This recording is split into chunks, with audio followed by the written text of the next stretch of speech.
The dimly lit room was fairly quiet. The light from the bedside lamps gave the place a special atmosphere.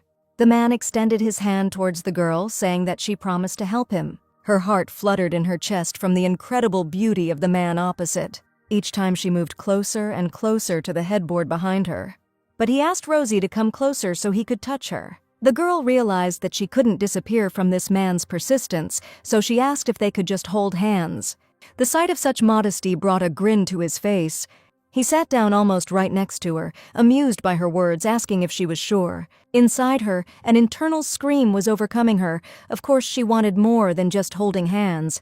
Having calmed down a little, she looked seriously in his direction again. She was overcome with confusion and confessed that a catastrophe would happen if she approached him. She looked into his eyes with fear, realizing that he was the main hero of this world. And the man, madly in love with her, did not understand what kind of girl was sitting in front of him. Rosie was the sister of the evil ruler of the magic tower. But how could she tell him such a terrible secret? The man didn't understand until the very end what she meant, so he simply admitted that he was happy not to be the only one who fell in love with her. He saw her confusion, so he continued openly about how she had no idea about his feelings. Rosie couldn't believe her ears. Did he really mean everything he said? She came to her senses immediately when he called her name. The fair-haired man in front of her sincerely admitted that he liked her very much. She immediately remembered all those nights spent together, and every word that he whispered obscenely in her ear in the deep silence. Up until this moment, she thought he was just having fun. The guy convinced her that he was not one of those men who allegedly confess their feelings just to spend one night together. With every word, he struck her more and more. Finally, having thought everything over, she came to her senses, asking him just one thing. She asked if, since he was talking like that, it wasn't just some kind of affair. It infuriated him that she could even think of such vile things about their relationship. Rosnia clearly did not expect such a reaction to her question, and immediately wanted to justify herself to him. She clutched the blanket in her hands for reassurance. In addition to this awkward question, she felt his menacing gaze on her. Rosie, unable to find the right words, remained where she was, trembling with fear. He just sighed tiredly when he realized that he had accidentally frightened the girl with his appearance. It was still dark outside, and the fireflies were the only rays of light in this pitch darkness. The man tried to keep a distance between them and again brought up the topic of their relationship. He extended his palm to hers, gently reminding her that once they started, there was no turning back. She listened attentively, not expecting him to suddenly pull her towards him. The girl stared at him silently with shock in her eyes, but it seemed that he didn't care at all about her looks, with every movement making the distance between them significantly smaller. It was clear from his face that he definitely liked what was happening now. His hair was soft as moonlight, and his eyes were as bright as the most beautiful emeralds. With what admiration he looked at her when he took her into his arms to calm her down. He pressed her as close to him as possible, whispering that now she would hug only him. Rosie listened to him silently, feeling how he played with her hair. In return, the man said that he would also hug only her. Having said all the conditions he wanted, he kissed the lobe of her ear, making her heart jump with happiness. The guy buried his palms in her soft curls, indicating that now she would also only kiss him. Rosnia asked him to wait, but under this insistence she continued to melt in his arms, and his words about how she touched him as much as she wanted threw her completely off track. He pulled away from her a little so he could see her face, but tried to maintain the level of closeness that had just been between them, looking at each other as if the whole world had stopped just so they could enjoy this moment forever. She placed her hand on his chest and shook her head in confusion in agreement. Convinced of her approval, a loving smile blossomed on his face. He reached out his hand to gently tuck a strand of her hair behind her ear. Her heart stopped when she realized what he was about to do. Slowly approaching her, he kissed her on the lips as if it was their first time. As she surrendered to him, she wondered how it had come to this, since Rosie was the hero of the novel. Her brother was the most dangerous in this world, and her lover was his sworn enemy, between whom there was a terrible war. Fighting with each other, each of them wanted to emerge victorious in this duel. She was a forgotten and insignificant supporting character who was reborn after that battle. Now it would seem that such trifles are nothing in this case. But this story began long before today, namely 20 years ago. She didn't know everything from the very beginning and didn't remember how she was reborn in this novel. The girl remembered only the silhouette of a man with a sword in front of him, which led to her death. The girl was supposed to die at the hands of the protagonist because of her brother's crimes, and so ended her role in this novel. Each time after her death, the mechanism eventually began to turn. The hand stopped at the same place, forcing her to start her life from the very beginning. She remembered how suddenly she found herself back in her childhood. At that moment, the girl still did not understand anything, being in shock from what had happened, which seemed simply impossible. And while she was trying to digest everything, a pair of red eyes stared in her direction. Her brother sat at the head of the writing table watching his younger sister. He noticed Rosnia's panic and slammed the book shut, turning all his attention to her. The girl almost cried as she tried to comprehend the fact that she could die at any moment. She didn't even notice how the boy stood up from his place and came closer to her. The future villain stood before her, and now she will do everything to avoid repeating her past fate again. He stood with a book in his hands, wondering what had happened. The girl quickly hid her tense thoughts, as if nothing had happened, beginning to smile at her brother, not understanding what he expected to hear from a 3-year-old child. The boy did not understand these sudden changes in his sister's behavior, but decided to remain silent. He turned his gaze somewhere to the side and began to conjure with his hands. With the help of his strength, the boy picked up her favorite toy from the floor, which she had dropped a couple of minutes ago. She watched this with interest from the side when the toy was once again buried in her hands. As expected, he uses gravity distortion magic too easily for his age. But it was only natural to see this from the main villain, who was incredibly talented. After all, her villainous brother, who is only 4 years older than her, will one day become the youngest owner of the tower in history. While he will wreak havoc throughout the world, he will ultimately be defeated by the protagonist, a handsome man with an unusual appearance that can be remembered from just one glance in his direction. She remembered with horror their end and how mercilessly the Duke dealt with them. But now it's her turn to change their fate, even if it means she has to live her life over again. In confirmation of this, she confidently squeezed the toy in her hands. The girl thought she was born with a golden spoon in her mouth, but how did it happen that it was simply gilded? If everything goes according to the original plot this time, death will await her again. But how can she make sure that this does not happen? From the novels she had read in her past life, she came up with a plan that she would now have to teach the villain how to survive. But how can she teach this to such a crazy and brilliant brother? It seemed like an impossible goal to her, because her brother was so smart that he could read books about magic at such a young age, which are difficult even for scientists. They exchanged silent glances, each lost in their own thoughts and not knowing how to approach each other. The boy noticed her behavior and asked if she was looking at him for so long because she was hungry. But even his words didn't make her lose her temper, thinking only that the plan was so complicated that it was easier to give up. She squeezed the stuffed snake tighter. Swinging the toy, she cursed the whole world for the fact that something like this had happened to her. A second later, the snake flew into the boy's face, causing him to flinch in surprise. But he still remained in place, not stepping back even when the toy was already lying on the floor again. His gaze flashed dangerously red as he looked at his little sister. The girl thought that after her antics he would definitely want to kill her as she wanted, but she only hoped that it would be quick and painless. She closed her eyes and began to wait for the unimaginable, but she soon realized that nothing was happening and opened one eye to see why he was hesitating. Realizing that nothing had happened, she just started looking at him, wondering why her brother was silent. The boy thought she wanted to learn gravity-bending magic, but Rosie simply threw a toy at his face in a dramatic gesture. He squatted down, declaring that she was definitely his sister. It is not clear what came over him at that moment, but he hurried to pick her up. Taking her on his lap, he said that in the future she too would be a genius. He placed a huge book the size of her in front of her, thinking that it would be quite easy to teach her such magic. When I opened it, there were strange symbols and images drawn on each page. The girl turned her head towards her brother, looking at him with a sweet look. But then her face changed, thinking how crazy he was to think that giving such books to a 3-year-old child would be a good decision. Turning back, the girl began to read line by line, understanding what was written there.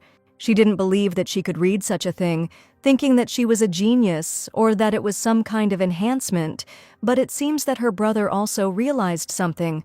The boy heard her read the book with ease and realized that she really was a genius. She breathed a sigh of relief when she realized she had passed Adrian's first test. After that incident, when the boy realized that she was the same genius, he began to take Rosnia with him all the time to see the world. The girl was amazed by the beauty of this world, never thinking that she would have such an opportunity to admire it in person. This moment was forever etched in her memory as the happiest thing that had happened in all this time. Adrian even promised their father that he would take on Rosie's training for her magic training because it seemed she wanted it herself. The brother held her hand, assuring her that it would be better this way since his sister loved him. The girl couldn't remember ever telling him such a thing, and it was just her imagination. It seemed that their father became increasingly happier when he saw his children becoming closer and completely entrusted her to his eldest son. She screamed in her mind that this was not what she wanted, but no one could hear her thoughts to understand this. After his conversation with his father, Adrian picked up the baby in his arms. While the boy was leading her to the exit of the office, Rosie had already cursed him with all the words she knew. She thought that if she needed to tame it, she would gladly make it her footstool. It was clear outside and some girl was running along the garden. Since childhood, Rosnia began to live as Adriana's secret, the little sister hidden in the tower. One summer day when she turned 20, she came up with something. The sister complex was already getting a little annoying, so much so that she was starting to think that Rapunzel was the one who was being forced to sit in the tower. But this time the girl was not going to follow his rules and would not spend the whole summer locked up. The man was sitting in his office with important documents, distracted by someone's scream in the corridor. He looked up from the paperwork, turning his attention to the door to the room. Rosnia Hill stood in the passage from the first minutes, shouting that her brother was going to go south to identify the demonic beasts. But the most important thing was that now he would have to take her with him on the hike. The girl immediately fell silent when the doors she slammed simply fell off, shattering into pieces on the fields. The man didn't answer, as it wasn't the first time she broke down doors, but there was an excuse for everything, that she didn't notice how she became so strong when learning magic that she couldn't control it. Adrian asked why she wanted to go south with him, but the girl answered openly that she didn't want to hang around in the tower all year round and wanted to relax at the villa while he studied the animals. She tried to convince him by throwing out sharp facts so that he would definitely have no objections. And then after thinking a little, the man agreed to take her with him. The girl was happy and immediately began to sincerely thank him for this and say how much she loved him. The man did not expect that this would touch the girl so much that she would even say such sweet words to him. He tried not to show that he was embarrassed, trying to maintain the authority of a formidable older brother, setting the condition that on the journey he would not go further than Willie, where they would live, to which the girl immediately agreed. But Rosnia had no idea who she would meet in that place. The south was simply unimaginably beautiful. The girl immediately went to the sea, admiring the view that opened up to her. There was already a sand castle built by some children on the shore. But Rosie didn't pay any attention to this and was already heading barefoot towards the water. There she already found a shell lying alone. The girl looked at her find from both sides, thinking how beautiful it really was. It was already getting dark outside and Rosnia felt that she was quite hungry. She headed towards the gazebo where a man was lying on a deck chair. Hearing his sister's voice, he immediately looked up from his reading. The girl tucked her hair behind her ear, and her dress was blown by the wind, adding more charm to her sweet appearance. He put the book on the table, wondering where she kept leaving her shoes. The girl, unknowingly, helped with her hands above her head, watching as Adrian headed towards her, amazed at her inattention. Suddenly, the girl shouted something incomprehensible from shock. She didn't expect that her brother would immediately pick her up in his arms as soon as they approached. He carried her towards the mansion, telling her to be patient as he had already prepared the barbecue for dinner. The girl put her arms around his neck to keep from falling and said that she couldn't stand it and wanted to eat right now. The brother could not refuse her, so he did as she wished. But the girl noted that if it were the real Adrian, he would have thrown her off himself long ago, and it seems that this can be considered a successful rehabilitation. Tomorrow morning, her brother will leave on a ship to carry out the Emperor's order to capture the beast, which means that she will be left alone in their villa. But the girl even benefited from this outcome, because she would finally be able to take a break from his care. They were already approaching the gates of the house to spend the rest of the day there. At night, she tossed and turned with thoughts that her brother had threatened to ban her for 10 years if problems arose in his absence. The next morning, Rosie wished her brother to come back as soon as possible. She accompanied him to the entrance of the mansion, telling him to be careful when he carried out the Emperor's order. The man only responded to her concern with a kind grin. It sounded funny because of the two of them. It was Rosnia who had to be more careful. The one and only ruler of the magic tower that rises in the center of the world, and the patron of animals and creatures that succumbed to his gestures and fell at his feet, was told to be careful. The girl herself began to think about the meaning of her previous words when he called her to him. And now this horrible villain, as if nothing had happened, was tugging at the top of his beloved sister's head. It seemed nice, but the girl didn't like that they considered her a dog when giving these unnecessary instructions. She smiled at him, promising that she would stay in the villa as he wanted, but in her soul she was already cursing this stupid sister complex. The man was still filled with the feeling that something might happen in his absence, but he still headed to the carriage, saying goodbye to his sister. When the carriage drove away from the villa, Rosie was already in seventh heaven, anticipating this feeling of freedom. She danced her way into the house. How suddenly the girl saw the dog. The pet came closer to her, watching her every movement. It was a huge black dog with red eyes like Adrian's. She needed to figure out how to get rid of her brother, whose brother he had sent to follow her. Having scratched his muzzle, the dog immediately began to reciprocate, demanding more affection. Seeing how he was reaching out to her, the girl came up with the idea of bribing him to get rid of him. Summoned creatures love high concentrations of mana, as if it were cotton candy, something only the master can provide. Luckily for her, mana balls are very easy to make, and the dog immediately pricked up his ears when he saw the treat. He immediately lit up with happiness, realizing that the girl was giving it to him. He immediately began to whistle as the girl pulled the ball closer and closer, but it was too easy to just give it away. The beast heard this and immediately became upset, thinking that he would not receive what he had been waiting and begging for a very long time. The girl was even stupidly surprised at how pitiful he looked now. She scratched him behind the ear and said that she would give him Manu only on one condition. From that moment on, wherever Rosie went or did, the dog would not have to comply with Adrian without her consent. But then, if he made concessions, she promised that she would create these mana balls for him all summer. The dog immediately barked as if agreeing to her proposal. The girl threw him a ball to give him a boost and invited him to go to the market with her. At the market, Rosnia noticed that they were selling fruit kebabs, and she asked if her pet wanted such a delicacy. Hearing the joyful barking, they went shopping. Rosie couldn't notice that the clouds were gathering in the sky, warning of rain. She could not catch a cold under any circumstances because she had worked so long to achieve this freedom. How lucky she was that she thought of this outcome and took an umbrella just in case when she went shopping. They walked along the streets, humming songs to themselves. Suddenly, the girl saw beautiful jewelry and immediately ran to buy something from the assortment. The girl was glad that she finally managed to communicate with normal people and not with the psychos from the tower. While they were walking along the streets, it was already pouring rain outside. The first drops fell to the ground and Rosie decided that it was time to go back. With each passing minute, the rain became heavier and heavier. The girl realized that it was time to speed up, and so she ran home as fast as she could so as not to get soaked through. After a while, she was already running up to the gates of her family villa. Suddenly stopping, she noticed something interesting out of the corner of her eye. The girl turned her head in that direction. She came closer and noticed someone's hand sticking out of the bushes. Right in the middle of the sidewalk in front of her lay an unconscious man.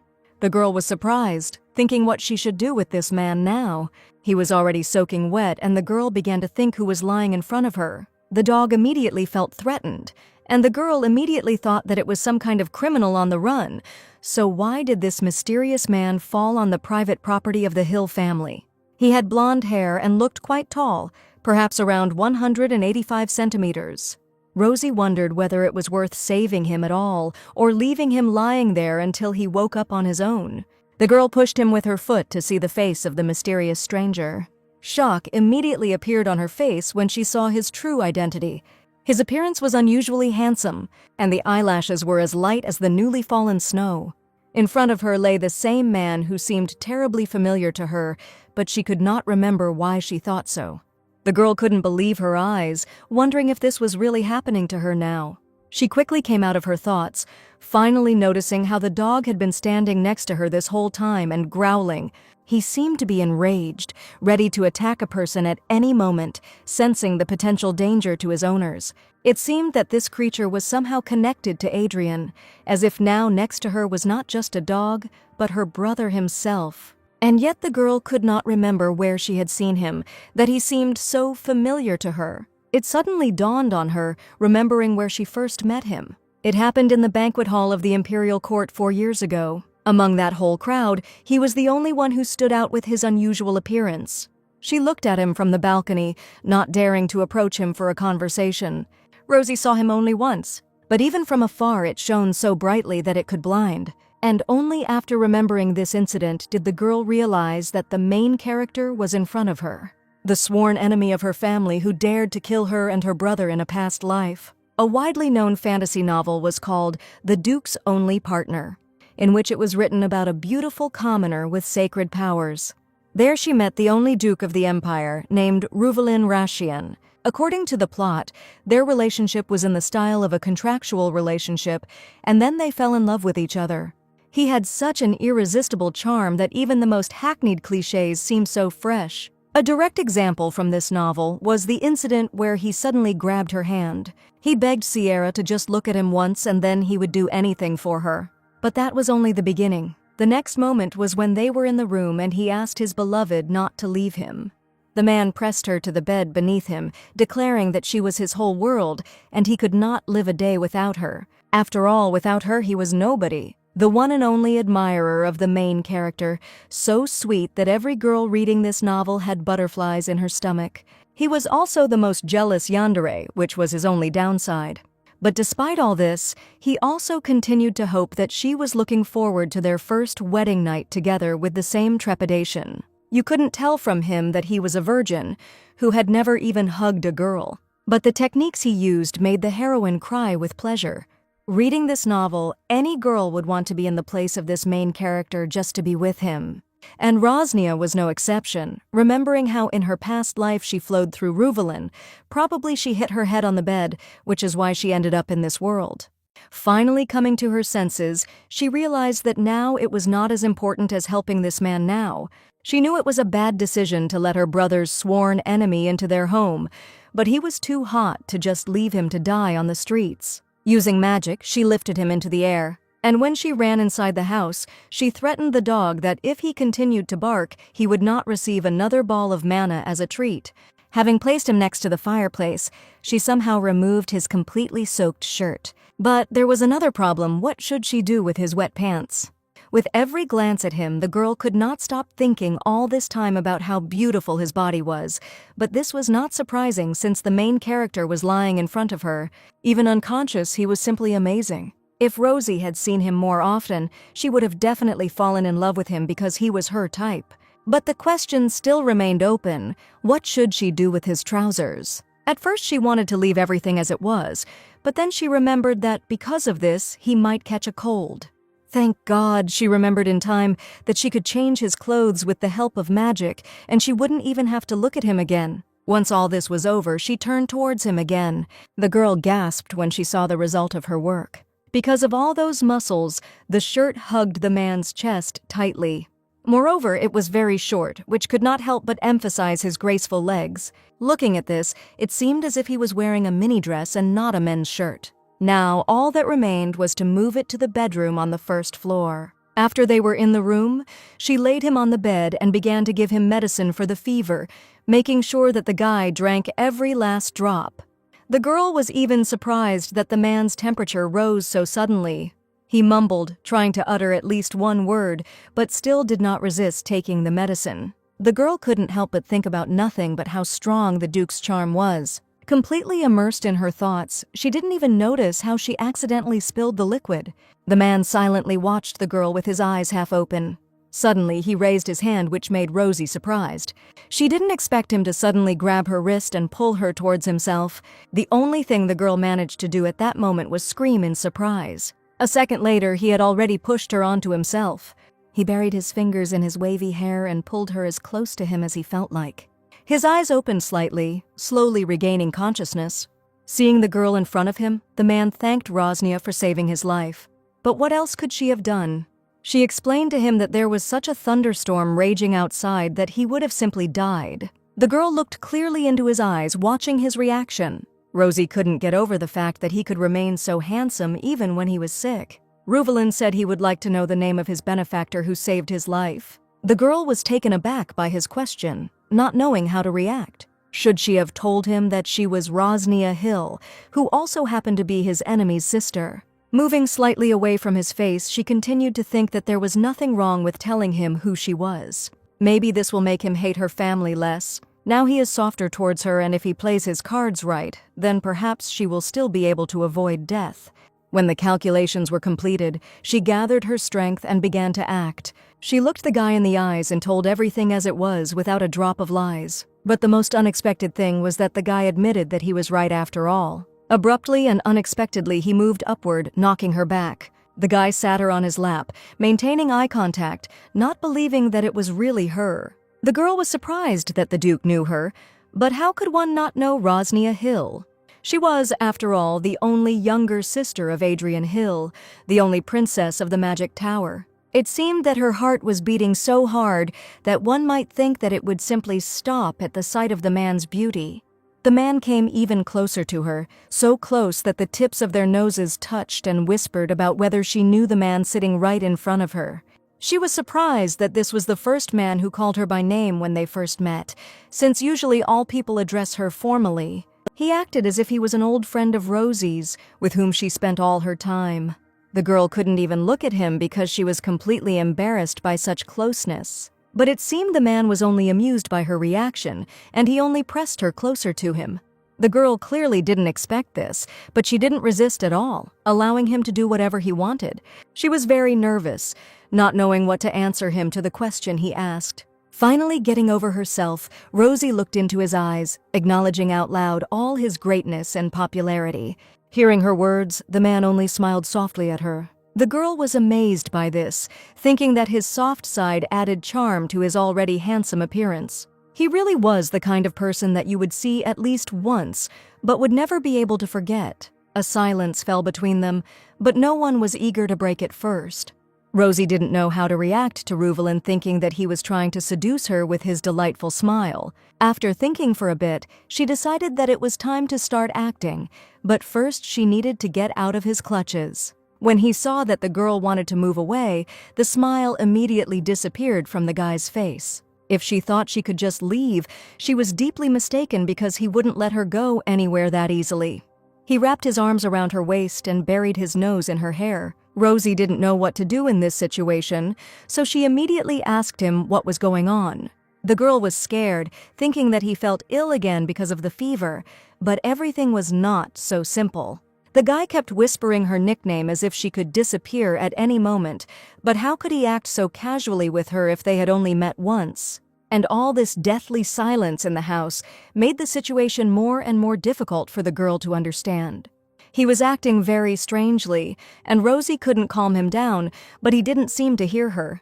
His fingers trembled as he opened up to the girl, talking about the pain that didn't even allow him to breathe normally. After these words, Rosnia thought that he was definitely out of his mind because he was suffering so much, and his behavior confirmed it. She touched his forehead to check his temperature and was horrified to realize that he was burning all over. The man admitted that he had a constant fever and his body ached to the point that it felt like he was dying. The girl immediately realized what was happening, and it was clearly not what she wanted at the moment. She asked Ruvalen if he felt like his body was being pierced, to which he nodded his head affirmatively. After this, there was no doubt that the man was overcome by the madness of magical powers. The reason why the Duke had only one partner in the novel was very simple, and all because only the main character could calm the raging magical power of the main character. So why then did Ruvalen decide to go crazy in front of Rosie and not in front of Sierra, and in his brother's room at that? The girl was seriously scared, not knowing what to do in such a situation. But if the original story is anything to go by, then physical contact is the only way to suppress that madness in him. Contact can be different, starting with light hugs, ending with a passionate kiss on the lips. But still, why was he now with Rosnia and not with his beloved, begging her not to leave? Everything was very bad, because the last stage of this madness had begun, and the girl understood this very well. With each movement, he moved closer and closer to her face. It was dangerous to be alone with him, because with every minute he was starting to lose his mind more and more. Rosie knew she was in a very bad position now, knowing she couldn't resist a man who was much stronger. Placing his palm on her cheek, he asked her for a favor. Because of the very short distance, Rosie could feel his breath on her lips. Without further ado, Reuvelin asked the girl to kiss him. As a person who read the original, the girl knew about one nuance. If she left Reuvelin in this state, because of this enormous power raging within him, he would simply die. She continued to look at him in a stupor, still digesting his previous request. Rosie knew she had no choice, because she would never allow such a wonderful man to die. But how can she help him if suppressing emotions is the task of the main character, and not some sister of the owner of a powerful tower, and therefore under no circumstances should she get involved with him? And the man continued to persuade her to kiss him, as if he knew that the girl would not be able to resist his beauty. She had to be extremely careful with him, otherwise she would get into big trouble. She saw how bad he felt, but making a hasty decision was still wrong. But his pleas for help still spurred her to commit this indecent act. Seeing how bad the guy was, the girl for a moment could not shake the feeling that now she was faced with a choice on which the fate of humanity depended, and not just helping a person. Well, that's why all this is happening with Rosnia, because Reuvelin was supposed to have eternal love at first sight with the main character. Having finally made a difficult decision, the girl suddenly lifted the guy's face so that she could look straight into his eyes. And sending everything to hell, she responded with consent to his request for a kiss. The man couldn't believe his ears, thinking that he would never get an answer. Rosie made it a condition that it would be just a simple kiss and nothing more. To which the man agreed without hesitation, seeing no point in being indignant about this. Judging by his answer, she had the feeling that they were talking about completely different things. But now it didn't matter because their lips were already just centimeters apart. She closed her eyes and already anticipated what was about to happen. But then another problem arose when she remembered that she didn't know how to kiss. Realizing this, the man took full control. With his free hand, he lifted her head with his fingers, opening her mouth slightly, which immediately surprised the girl. Every second he got closer seemed so slow, as if time had simply stopped. And then their lips touched in a sensual kiss. Suddenly the man knocked her back. The girl even screamed when she landed with her head on the mattress, not expecting him to do something like that at such a moment. Now he had her firmly in his grip, hanging over her and eliminating any possible attempt at resistance. The girl asked if they really should go that far, although she knew Reuvelin's answer in advance. Before she had time to come to her senses, he was again biting into her lips, but more insistently than before. It seemed like the kiss lasted forever, so they didn't even notice how it had already gotten dark outside. The girl felt how his magical power enveloped her from head to toe, feeling the full force of his madness. When the oxygen in her lungs began to run out, she only then thought about why they were still kissing if the magic had long since died down. Therefore, at that very moment, she pulled away from his lips, breaking the kiss. Trying to catch her breath, she called his name. Hearing the voice, he immediately switched his attention from her lips to her eyes, and only she wanted to say that they should stop this. When suddenly he pressed his lips to hers again for another kiss. The girl immediately thought that the Duke's innocence would be at risk if he continued to be under threat. But most importantly, she was worried about the question of the beautiful heroine. Finally, after several attempts, she managed to get him off her. She looked at him with a genuine smile on her face, but her expression changed to a more serious one. The man looked at her as if he had been in pain. His face was like that of a poor puppy who had been abandoned by his owner. The girl saw this and could not find the strength in herself to refuse, but she had to stop him. But the Duke seemed not to hear her, demanding more and more. You wouldn't know it at first glance, but he really turned out to be a man who could drive people crazy in different ways. The girl admitted that such a relationship was wrong. The guy immediately asked why she thought so. Looking into his eyes, she said everything as it is without a drop of lies, that their relationship is too impulsive. He was pushing too hard, and that wasn't what she wanted. The man wondered whether she really thought so or whether it was a lie. And the smile never left his face when he heard such things addressed to him. The girl was surprised by this, as she expected a completely different reaction. The man stroked her hair and agreed to stop only after the kiss. Well, how could she ignore him for long if she looks at him with such an angelic gaze? In order not to go too far, she decided that it was time to leave him alone to sleep. Quickly getting out of bed, she hurried to the exit of the room. When she left, she couldn't help but feel the gaze on her back, but how could he even make such an innocent expression on her face after that kiss? With the help of magic, the girl covered him with a blanket, reminding him that he should have a good rest and sleep after he got soaked through in the rain. The man lay rooted to the spot, not knowing how to react to the concern for his health. Rosie wished him sweet dreams and left the chambers. Even when the door closed, he continued to look at the girl, watching as she walked away, leaving him alone. And only after that, he finally closed his eyes, gradually falling asleep. And so went Rosnia Hill's first day free from her overprotective brother. Meanwhile, no one was sleeping in the hunter's camp. The man wiped his sword, asking if they had received a response from the Duke. He reminded his partner that the Duke would only return in a month, so he would have to be patient. The captain of the knights, Verki, continued to go about his business. The fair-haired partner helped him with the cleaning, saying that it was boring with the other guys, so he was really looking forward to his lordship returning. The others broke their bones when they fought him in a duel, so the captain asked him to spare the others. But the boy liked that only his lordship could break his bones. He hoped that the Duke would return with a truce from the boys from the tower, and the war would end. The captain listened to the knight and sent him to train so that he would not stand there uselessly. The man listened to him and went to carry out the order with a smile. That same evening, lights were on in all the windows of Villa Hill. Rosie threw a box of clothes that Ruveline might like onto the chair. Having fed her faithful pet with manna, the girl went for a walk around the mansion. She walked along the corridors wondering if her guest had already fallen asleep. She couldn't get rid of those memories of that evening with him in her brother's chambers, and today's kiss was accidental, and she didn't know if she should wait for the next time. She had already suffered enough because of men in her past life, so she didn't want her heart to be broken again. She walked back and forth, completely not understanding what to do with herself from these annoying thoughts. After a while, she decided that taking a bath would help her relieve stress. But to do this, first I had to change clothes. Having finally done this, the girl wrapped herself in a towel as she walked towards the bathroom. As if nothing had happened, she walked into the bathroom. Suddenly, Rosie became dumbfounded. In front of her stood Ruveline, whom she had literally put to bed a few hours ago. Seeing the named guests, the guy immediately started saying something. He was very tall, so she had to tilt her head back to look at his face. The man stood in front of her wearing only a robe. If she had lowered her head down, she would not have seen anything except the cape. Drops of water were dripping from his body onto the floor, so the girl quickly realized that the guy had been taking a bath until she interrupted him. The girl immediately blushed, not thinking that she had met someone in this place, because she herself had personally seen him fall asleep in his chambers. The man immediately moved closer to the girl. She stood rooted to the spot, not knowing how to hint to him that he should at least cover himself in front of her, because his entire body was very clearly visible.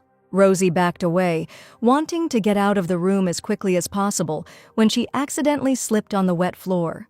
The man immediately rushed towards her, hoping to catch her before she hit the floor. But it wasn't that difficult, so a second later the girl was already in Ruveline's arms.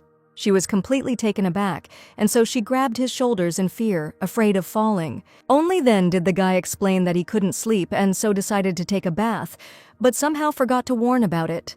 When the girl realized that she was safe, she immediately moved away from the man. She said there was nothing wrong with that, but she wanted him to get dressed as Rosie was going to take a bath herself. The Duke listened to the girl's request and replied that he would do everything as she asked. As he walked past her towards the exit, the girl couldn't take her eyes off the floor. The girl immediately perked up when she heard that if she needed help, she should call him, to which she immediately refused. She clearly didn't want to know what kind of help he could give her in taking a bath. As soon as the door slammed shut, the girl was finally left alone. Rosie the girl did not understand whether he was really the main character or just some kind of beast undercover. After taking a bath, the girl hurried back to her chambers to sleep. Walking down the corridors, her hair fell loose behind her. Only now the Duke began to follow her wherever she went. She looked back at him with a silent question about this, but the guy didn't say anything, just kept smiling as if nothing was happening, so Rosie thought that the main character had definitely gone crazy. The Hill and Rashian families have been enemies for generations, and now that she was the daughter of the Hill family and helped the Duke survive and accidentally calmed his madness, it was Rosnia herself who made him obsessed with her. Nothing good came out of it, not knowing what to do with the Duke now. The man continued to follow her, thanking her for the fact that he was already feeling much better because of her help. The girl immediately turned to him happily, since such news could not but please her. With every step, the guy got closer and closer to the girl. Suddenly, Rosie screamed loudly. Reuvelin grabbed her hand and pulled her sharply towards him. She was afraid to open her eyes, not knowing what this madman could do this time. But then as she heard if everything was okay with her, she opened her eyes. The guy held her close to him by the waist, holding the top of her head with his other hand so that she could see his face. The girl asked herself in her head whether he really asked about her well-being or if it just seemed that way to her. But no, she was not okay, and it was all because of him. Wrapping her arms around his neck, she whispered his name. And while he is trying to understand what she wants to do with him, the girl has already come dangerously close to him. 1 second, and their lips were already captured in a kiss, and all because of him. Rosie didn't even realize how much time had passed. Only after some time did they break the kiss, calling each other by name. But it was only a respite before the second approach that he arranged for her. He didn't want to let her go, continuing to hold on to her all the time. With each passing minute, Rosie began to think that she was clearly going crazy, since she should not have allowed herself to engage in such indecency with Reuvelin. So after these thoughts, she finally broke the kiss. Seeing how upset the girl was about something, the man quickly kissed her one last time. The girl's face immediately changed, realizing that just a little more and she wouldn't be able to stop. And the guy himself couldn't take his eyes off her lips. But at that very second, a familiar smile appeared on his face when he called out to the girl. Her legs were shaking with embarrassment and fear, not knowing what to expect from him this time. The guy touched her cheek with his fingers, gently removing the protruding strand of hair from her face. He hugged her, still not believing that she was the first to kiss him. The girl allowed him to hug her without any indignation. But then she suddenly came to her senses, realizing what this meant. Rosie tried to get out of his grip, but nothing worked. She couldn't even move from the spot, realizing that she herself had allowed herself to be trapped. Feeling the girl dig her nails into his shoulder, the guy raised his head to look at her. The girl apologized to him for being too impulsive. Trying again to get out of his grip, she promised that this would not happen again. The guy looked at her seriously, and only he wanted to say something important to her words. He couldn't help but smile as he repeated her words about impulsiveness. It was pretty funny, so the guy started to burst out laughing. The girl watched this silently, not understanding what made him laugh so much. Once he calmed down, he continued the dialogue, saying that this was quite an interesting statement. There was an awkward pause between them, and the girl didn't know how to react to him. In any case, it was time for them to go to bed, so he asked Rosie if he should take her to her room. The girl refused because it was not necessary at all. The man listened to her but did not insist on his own. Again breaking the distance between them, the guy came closer to her. He reached out and buried his fingers in her soft curls, and leaving a farewell kiss on her locks, behaving like a true gentleman. Rosie blushed, feeling for the first time that a man had shown himself to her like that. After that, they went to their rooms wishing each other good night's sleep. The next morning, the girl realized that she had overslept even though she needed to get up early. She put on her shoes as she left her room. While the girl rushed to check on Reuvelin, she prayed that he would not have time to do anything. Thank God the entrance to his chambers was guarded by their family dog, which did not allow him to do anything wrong. She immediately greeted her pet, realizing that she could breathe a sigh of relief since nothing had happened while she was sleeping. The girl opened the door to his chambers to check what he was currently doing. Having completely dismissed the painting in the room, the girl was surprised. Duke Rashian lay in his bed, sleeping peacefully.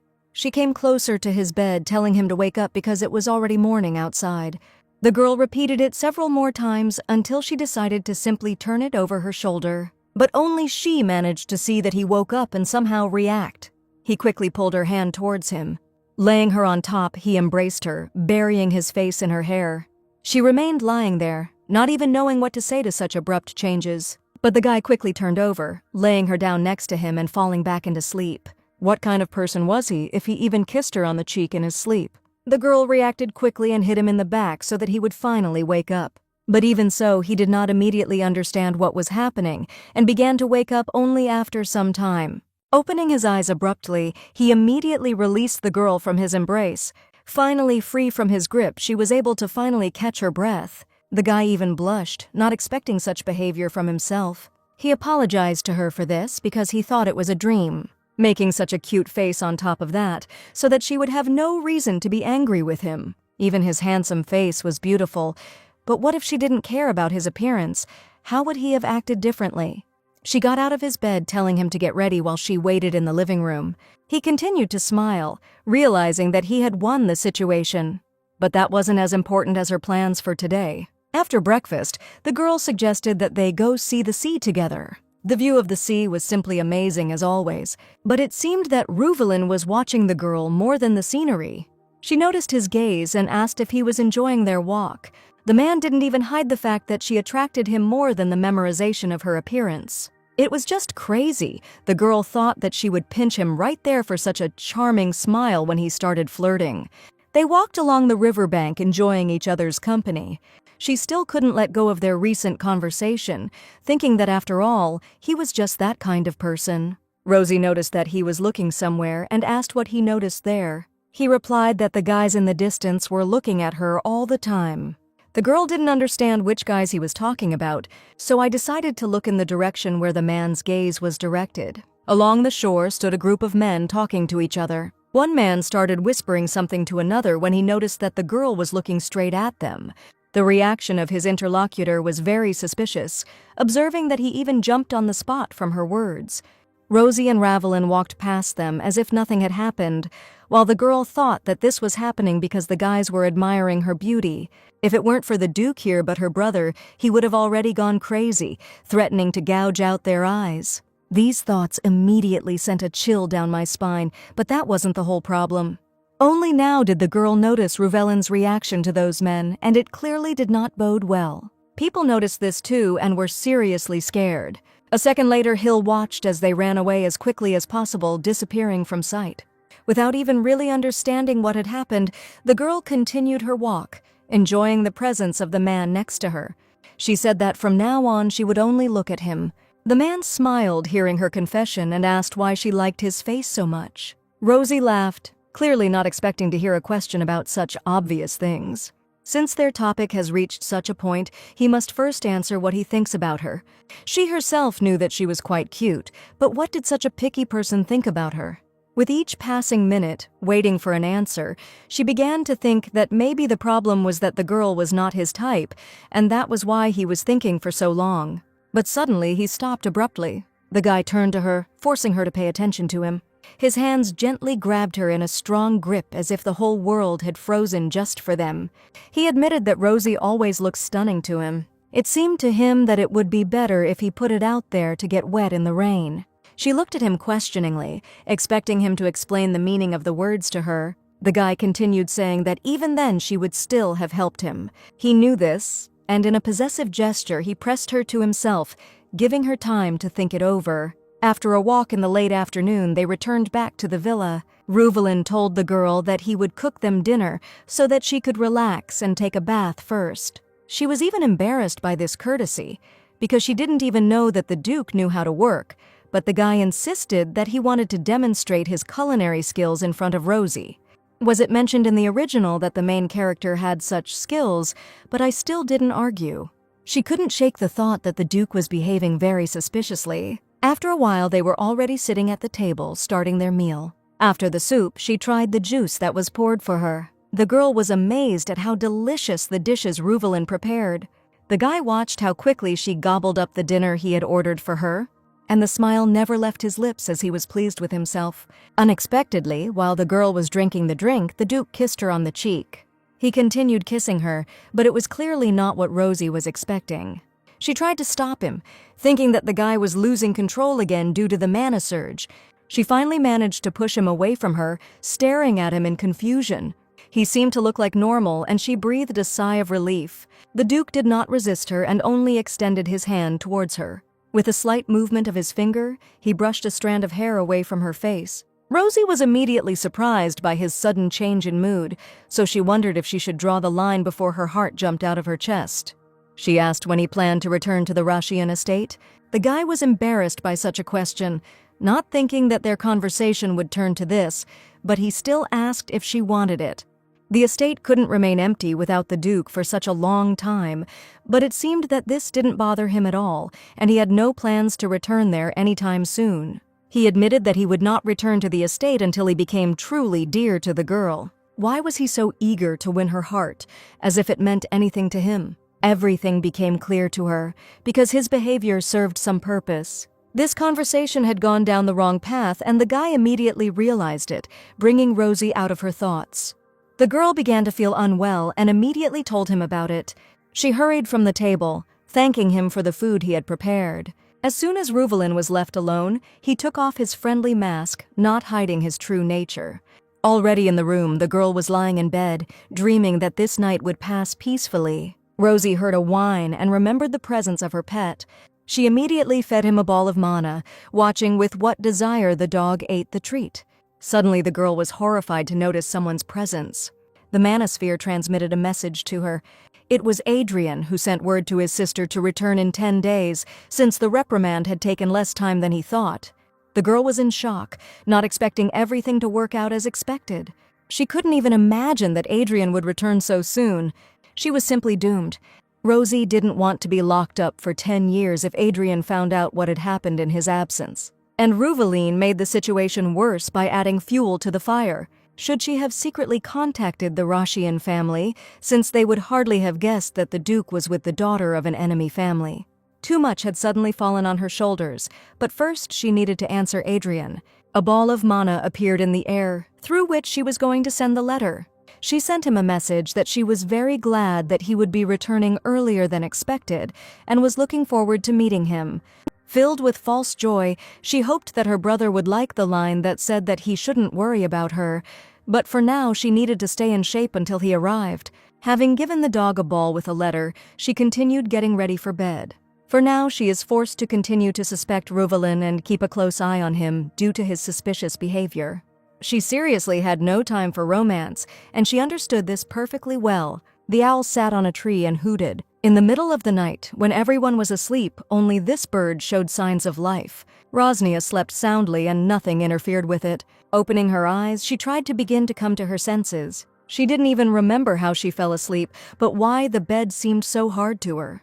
The girl turned over onto her stomach, studying what was happening around her. The dream was wiped away when she saw that she was lying on Reuvelin's stomach.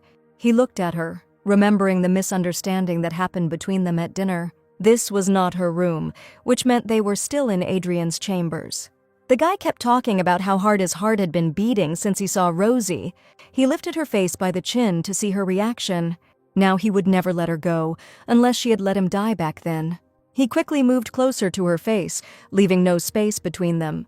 To Rosie's surprise, he locked their lips in a very sensual kiss. He fell back onto the pillows, not letting go of her, while she tried to mumble something into his kiss.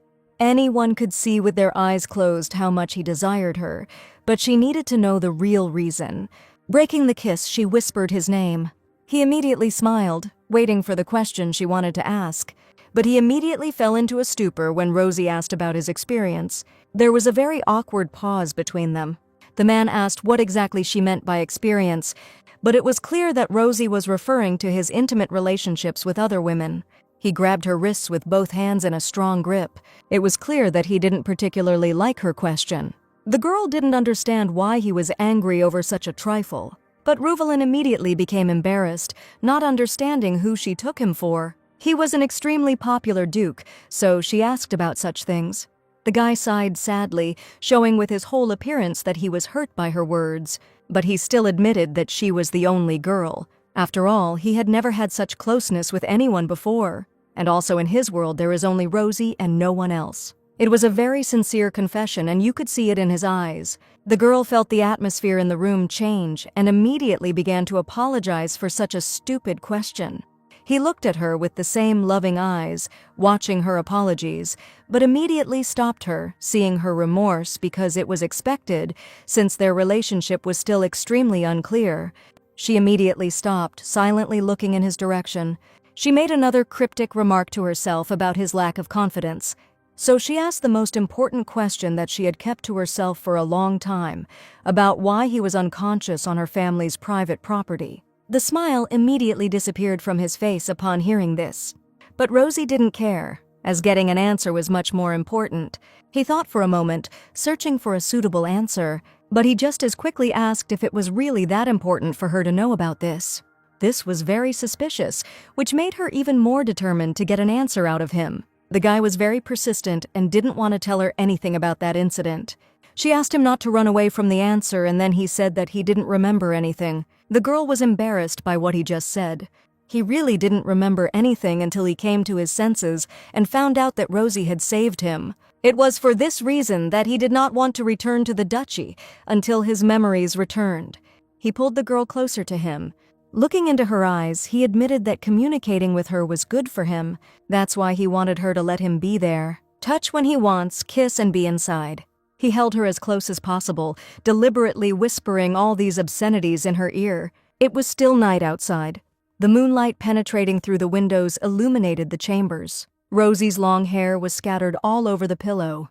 Sitting on the bed, Reuvelin watched her without taking his eyes off her. He couldn't sleep because of the thoughts that wouldn't leave his head. The girl fell fast asleep and looked so cute that the guy couldn't resist stroking her on the top of her head. But even from this, Rosie woke up, afraid that something had happened. He squeezed her hand, telling her not to worry and to continue sleeping.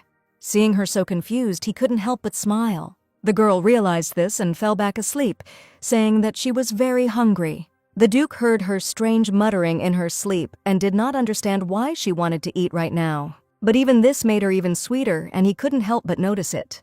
Suddenly, while he was thinking about her, the girl began to mumble again. She whispered her brother's name. Reuvelin heard this and was instantly overcome with anger. Adrian was her brother, and he knew perfectly well what this man was like. The closest person to Rosnia than the Duke, and if he had the opportunity, he would erase Adrian Hill's memory of her. He looked at her and dreamed that this girl would be only his, from the very beginning to the very end. Her heart, her soul, and every moment with her were only his. He didn't even understand when this desire had time to appear. Suddenly, memories from the past came flooding back. It happened long before that banquet 4 years ago, in early summer, when the lilacs were blooming beautifully in the Russian duchy. He was 13 years old that day, and he was trying to run away. That very day when he tried to escape from his own destiny. He sat at the table and listened to the butler tell him that he had received a gift from Count Andrico. He listened silently, reluctantly spending the day. Even on this birthday, everyone will pity and look at the young boy because his parents died on this very day, but despite this, he still sent a reply letter to the Count. He didn't understand what kind of affection they expected from him for parents he had never even seen, but that was what made him even more angry.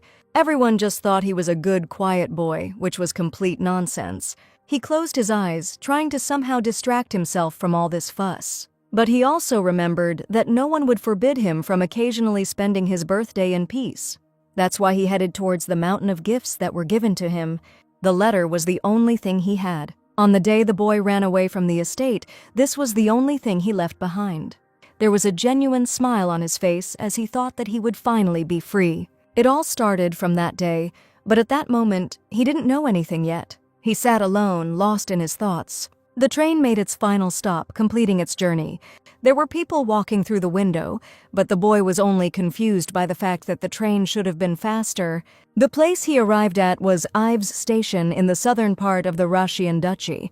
He walked along the station, not paying attention to what was happening around him. He knew that this territory was under the control of the Hill family, but the mages were no match for him, so it didn't matter that much. The boy kept hearing people talking around him about how those idiots would see him as a test subject. They will try to take possession of him for testing because he was a rare case, born with divine and magical powers. He always considered them to be crazy creatures. Walking along the riverbank, he continued to think about this. Suddenly, he noticed something interesting in the distance. It was a beautiful mansion with a huge field. Coming closer to him, the boy saw a high fence that was preventing him from passing. He was attracted by the sight and the light scent of roses, and that is why he thought that if he looked at the territory from the inside, there would be nothing. To get inside, he had to climb over the fence. Having landed successfully, he could not stop thinking about the magician who built such a beautiful villa, or whether it was all a pretense in order to plot. Inside, everything was just as beautiful as he imagined. In the distance, he noticed a man. He knew he had to run, but he still couldn't do it. The little girl who was not paying attention to him and was reading a book captivated him, making him stand still. She was very beautiful for her age, and he had never seen such beautiful people. The boy couldn't even take his eyes off her. Finally, the girl tore her gaze away from the book and turned all her attention to the uninvited guest. He couldn't believe that in front of him was the very daughter that the head of the Hill family was hiding. He came closer to examine the mysterious girl. Reuvelin thought that she had been reading all this time, but only now noticed that she had been sleeping. It's even surprising that in front of him was the very daughter of the tower's lord who was carefully hidden. His gaze moved to the book in her hands. He wondered if she was already studying dark magic. Coming even closer, he carefully took the book for himself. Finally, seeing what Rosie was actually reading, the boy was very surprised. Instead of dark magic, the book contained recipes for various desserts. Now all this caution of the Tower Lord seemed simply ridiculous. While he was rejoicing too loudly, the girl began to wake up from her sleep. Opening her sleepy eyes, she began to look around to understand what was happening. The boy was horrified that right now he was being caught for being on someone else's territory. Rosie looked at Reuvelin but still remained silent, trying to wake up completely. Both children did not know what to do in such a situation, and therefore silently looked at each other as if they were dumbfounded. The first to emerge from this stupor was the girl who jumped off the bench. Rosie stood in front of him, finally awake from her daytime nap. The boy didn't know how to react to her charge, so he just stood there shocked. And this was the noble lady everyone was talking about, but now it seemed simply impossible. Breaking the silence, the girl asked Reuvelin if he was one of the daughters of the maids who had arrived recently. Her question made him even more stupefied. She looked at the boy with a smile, saying that he was very cute. A blush covered his cheeks, making him feel embarrassed by such a confession.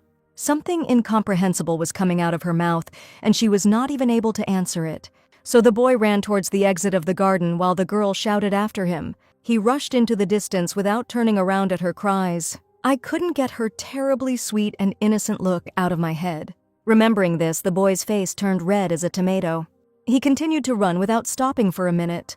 So his train passed before his birthday, and when he returned back to the Duchy of Rashian, forgetting this girl was just as easy. Having finally taken off his wig in front of the officers, he revealed his identity after 4 years and 4 months.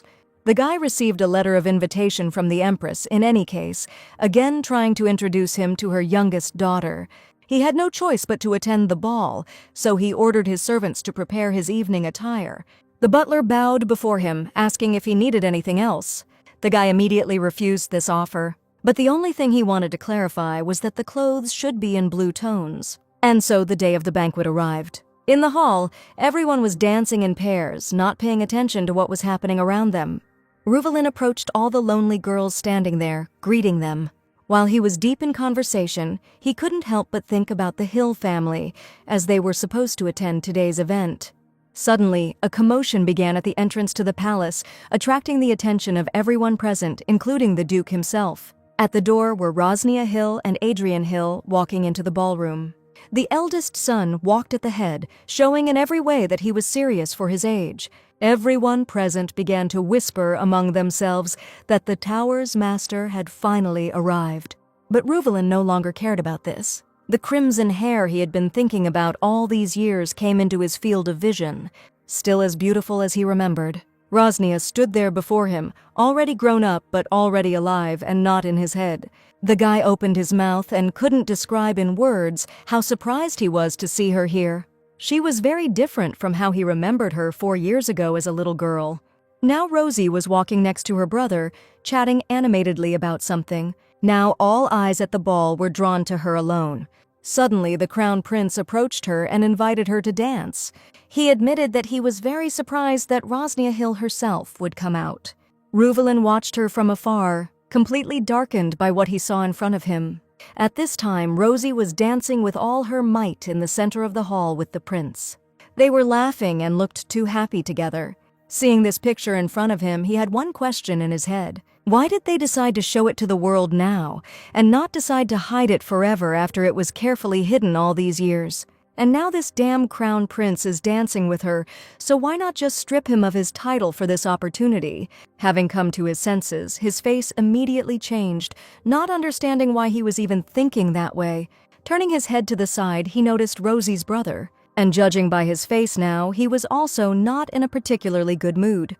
He realized that Adrian Hill was behaving as usual. Looking at his side again, he noticed that the guy was no longer glaring at him. But that didn't change the way he looked at his sister. Even without realizing that they were in the same boat, this picture in front of them made them angry. It was unpleasant for him to realize that he and Adrian were so similar now. Everyone around was whispering. And in Ruveline's mind, thoughts continued to visit him about how it would be wonderful to gouge out everyone's eyes. Rosie had already finished dancing as she watched the prince say goodbye to her. Her gaze was drawn to the man who was watching her so intently. For the first time in a long time, Ruvelin and Rosnia's eyes met. They looked at each other silently, not knowing what to say in such a situation. He looked at her as if he was showing his displeasure with their closeness, but he couldn't say anything. A minute later, the girl was already walking past him, thinking about how handsome he was. His fists immediately began to tremble with anger, realizing that he had missed another chance to talk to her. Now Rosie was standing next to Adrian again, telling him what had just happened to her. The girls whispered that the Hills had reached the age for marriage. Now hearing all these services that concerned Rosie too, the guy began to get angry. Turning his gaze from them to the men, he noticed the same picture. Ruvelin's assistant approached him, reporting that everyone was busy talking about the tower's lord, although they were an ordinary family without title or power. The assistant noticed that Ruvelin seemed upset because of the headman's youngest daughter, so he pointed out that everyone was mistaken about her cuteness. The Duke immediately ordered him to shut his mouth towards Rosie. Leaving him to realize what was happening, the guy already hurried away from him. He purposefully headed towards the exit, not paying attention to anyone around him. Now he was burning with anger about this evening, and it wasn't very good. After some time, Ruvelin arrived in the Duchy of Rashian. There were numerous pieces of precious jewelry lying on the table.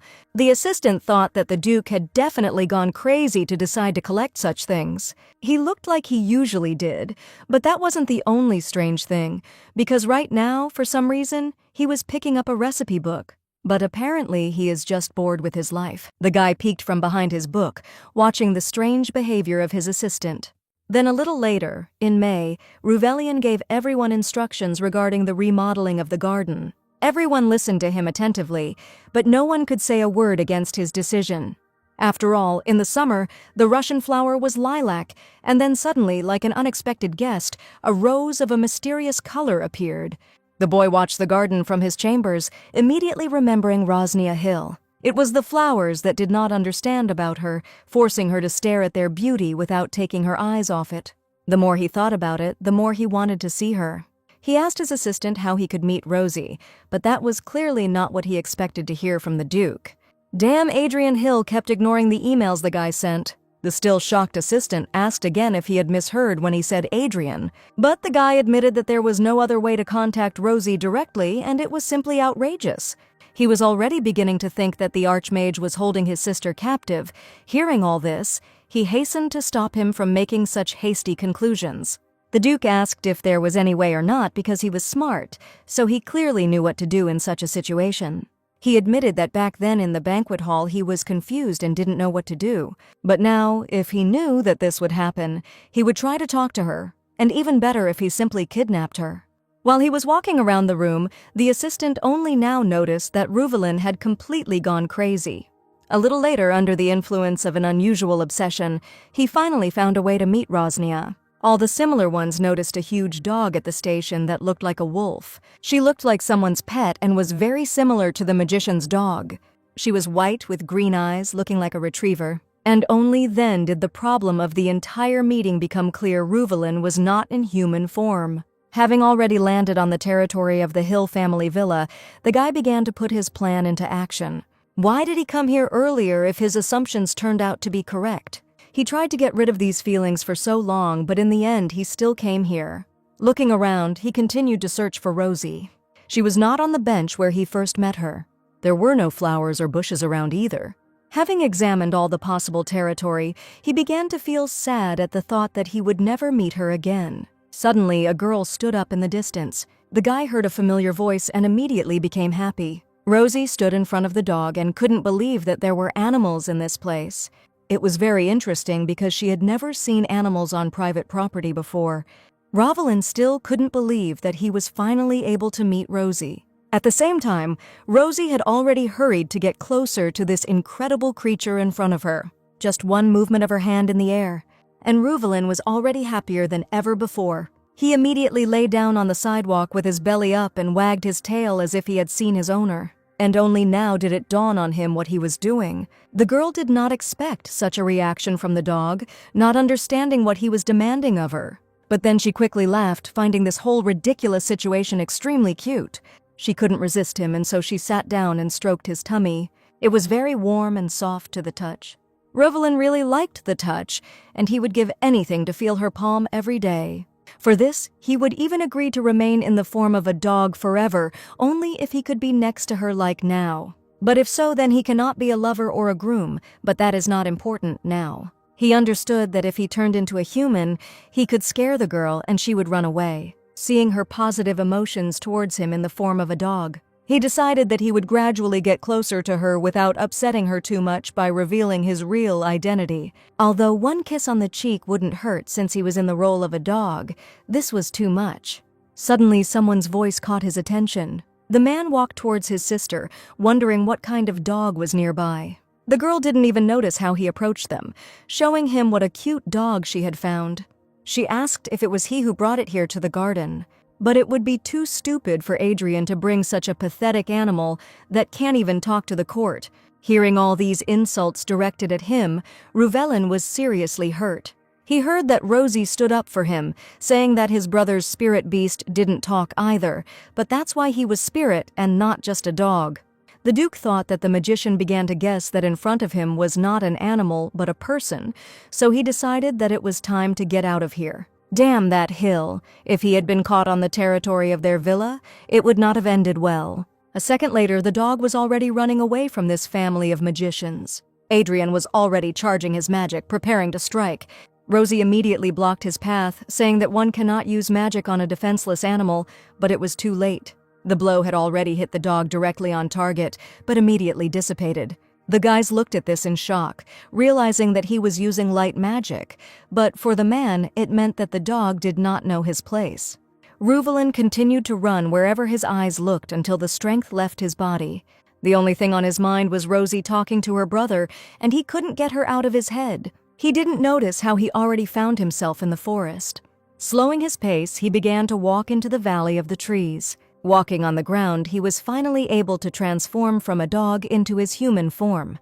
A beautiful view opened up before his eyes. Looking at the sky, Rosalind saw something interesting. Even so, there was a silhouette of a girl in the sky, and the way her brother called her Rosie simply delighted him, trying this nickname to taste. Time flew by, and another 4 years passed. Perhaps due to Adrian's close attention, Rosie disappeared without a trace. Looking out the window at those same roses, he realized that he had not seen her during this time. He was constantly going crazy, realizing this fact. If he never saw her again, then there was no point in the man continuing to live. Sitting at his desk, he continued writing. Every line he wrote was about how he couldn't live without Rosie anymore. He sent countless letters of formal proposal, but in all the answers that came back, it was said that if he wanted to show up at the wedding dead, then he should continue asking Rosie to marry him. This was the last time, and most likely he understood that the girl did not even know about his existence, remembering her soft hair and the soft palms that touched him for the first time. The man couldn't even remember a time when he had missed someone so much and for so long. After some time, the guard conveyed news to the Duke that Rosnia planned to stay in the villa. While she will be like Adrian Hill, she will go to the South Seas to get rid of the magical beasts. Everyone understood that if this continued, Mr. Rashian would definitely go crazy, so upon hearing this news, he understood that this was a chance. He immediately became cheerful, realizing that finally, after so many attempts, he would be able to see Rosnia. Over these 4 years, she had probably matured, and he was already imagining in his head how much more beautiful his beautiful Rose had become. It was raining outside that day, and he was lying unconscious on the sidewalk in front of their villa. He was promised that he would be able to control his instability after 25 years, but why did it happen at such an inopportune moment? Opening his eyes, he kept thinking that he would die if he didn't see her at least once. Suddenly, the silhouette of someone's legs fell into his eyes. It was Rosnia with her faithful dog studying Ruvelin in front of her. She looked down on him, not understanding what kind of man was lying in front of her on private property. But he didn't care, because his destiny had come after all. In the morning after the rain, dew dripped from the plants. Rosie slept peacefully alone in the huge chambers as if nothing had happened. Opening her eyes, she began to come to her senses after sleep. Sitting on the bed, she rubbed her eyes and could not understand what kind of sweet smell was in the air. Suddenly, Ruvelin stood up in front of her, asking the girl if she was awake. She still hadn't fully recovered from her sleep, asking the man what was going on. The guy silently listened to her questions about when he woke up and what time it was. He came closer, saying that it was still morning, but the girl asked him to stop where he was. She was wearing just a shirt, and this surprised him very much. Then the guy suggested that they spend the whole day doing nothing, and then they would get used to each other naked. Ek was ashamed, and she didn't want to do it, but he didn't understand why. He was not embarrassed to hint that this made the situation even more attractive. The girl was embarrassed, not understanding what he was even saying. And having asked for forgiveness in advance, Ruvelin lifted the girl into his arms. She wanted to ask him to wait, but the guy had already started kissing her face. He was heading towards the window, and the girl did not understand why he was doing this. Her gaze fell on the view from the window. The entire garden and greenhouse were strewn with beautiful roses. The girl was glad that the flowers had finally bloomed. She admitted that this scent of roses always lifted her spirits whenever she smelled it. The Duke couldn't believe his ears, asking again if she was lying to him now. He couldn't help but notice how sincere she was when she confessed such little things to him. She noticed his gaze and asked why he was looking at her like that. But the answer was obvious. But still, hearing the words how beautiful she was from a person with such an appearance was unrealistic. He laughed a genuine laugh at her words. The guy pressed her to himself, enveloping her in a kiss, early in the morning, and he was already attacking her like a beast. It was just a kiss, but her heart began to beat with such trepidation as never before. He prayed that his dear Rose would remain equally ignorant and think of him as the noble Duke of Rashian. After all, he was frightened by the thought that if she found out the truth about who he really was, she would simply run away. The weather was wonderful in the garden. They were walking along the garden, chatting animatedly about something. She always walked with a glass of liquid, and he couldn't ask her if she liked lemon water because she always drank it. Their conversation turned to hobbies, but Rosie didn't think that Duke Rashian's cooking was one of their hobbies. Bringing her out of her thoughts, Ruvelin asked if she planned to plant any more flowers in the garden. She admitted that the garden was designed according to her mother's taste, and what a surprise it was that the guy knew her. Ruvelin said that he knew her as one of the most famous knights in the Empire, but that was a long time ago, until she gained notoriety by getting married and becoming a magical swordswoman. As far as Rosie could remember, her mother was not a person who could do anything bad to her, although sometimes she could make fun of Adrian by dressing him like a girl, but for them she was still a real mother. For some reason she missed her, but she didn't really even know if she was still alive. Recalling fragments from the past, she heard that Ruvelin confessed that his teacher was actually the brother of Lady Irunya. She didn't know that her mother had a brother, because she was never told such a thing, but she knew that her mother was the illegitimate child of some nobleman.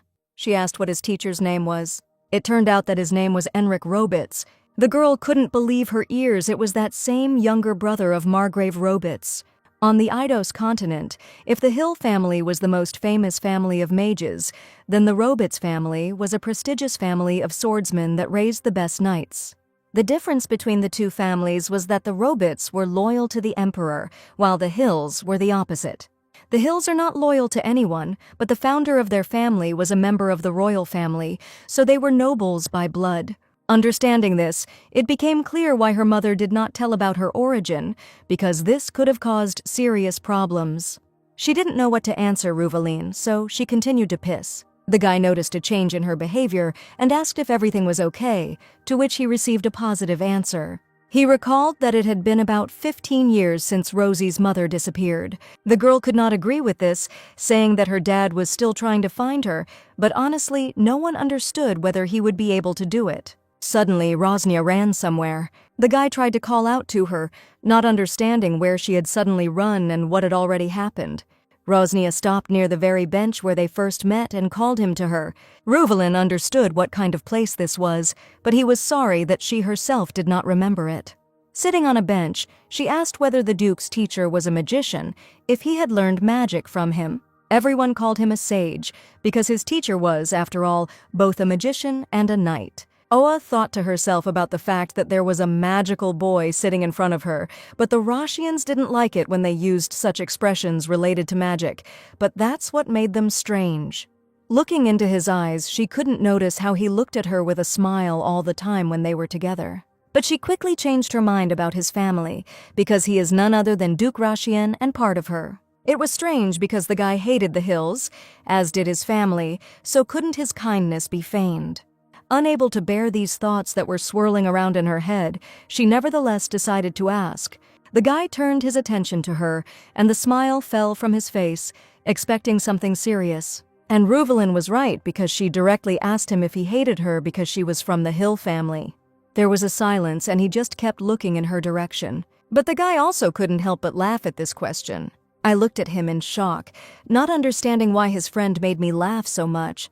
He finally answered, having calmed down, that if he didn't love her, he would have already gone crazy. She asked again if this meant that Ruvelin didn't hate her.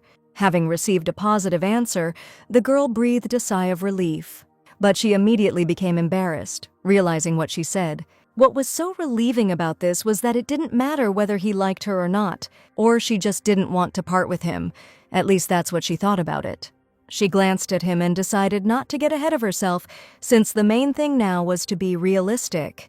The guy looked at her again with a smile and silently watched her all this time after her last words. He was too handsome, and that's probably why she thought so, because of his beautiful face. Suddenly, Ruvelin leaned towards her and captured their lips in a tender kiss. The girl was embarrassed by such a sudden display of tenderness on his part, but while she was thinking about it, with every second he went deeper and deeper. The jealousy of the villain, who is in love with the main character, clearly should not be in the original and never was before.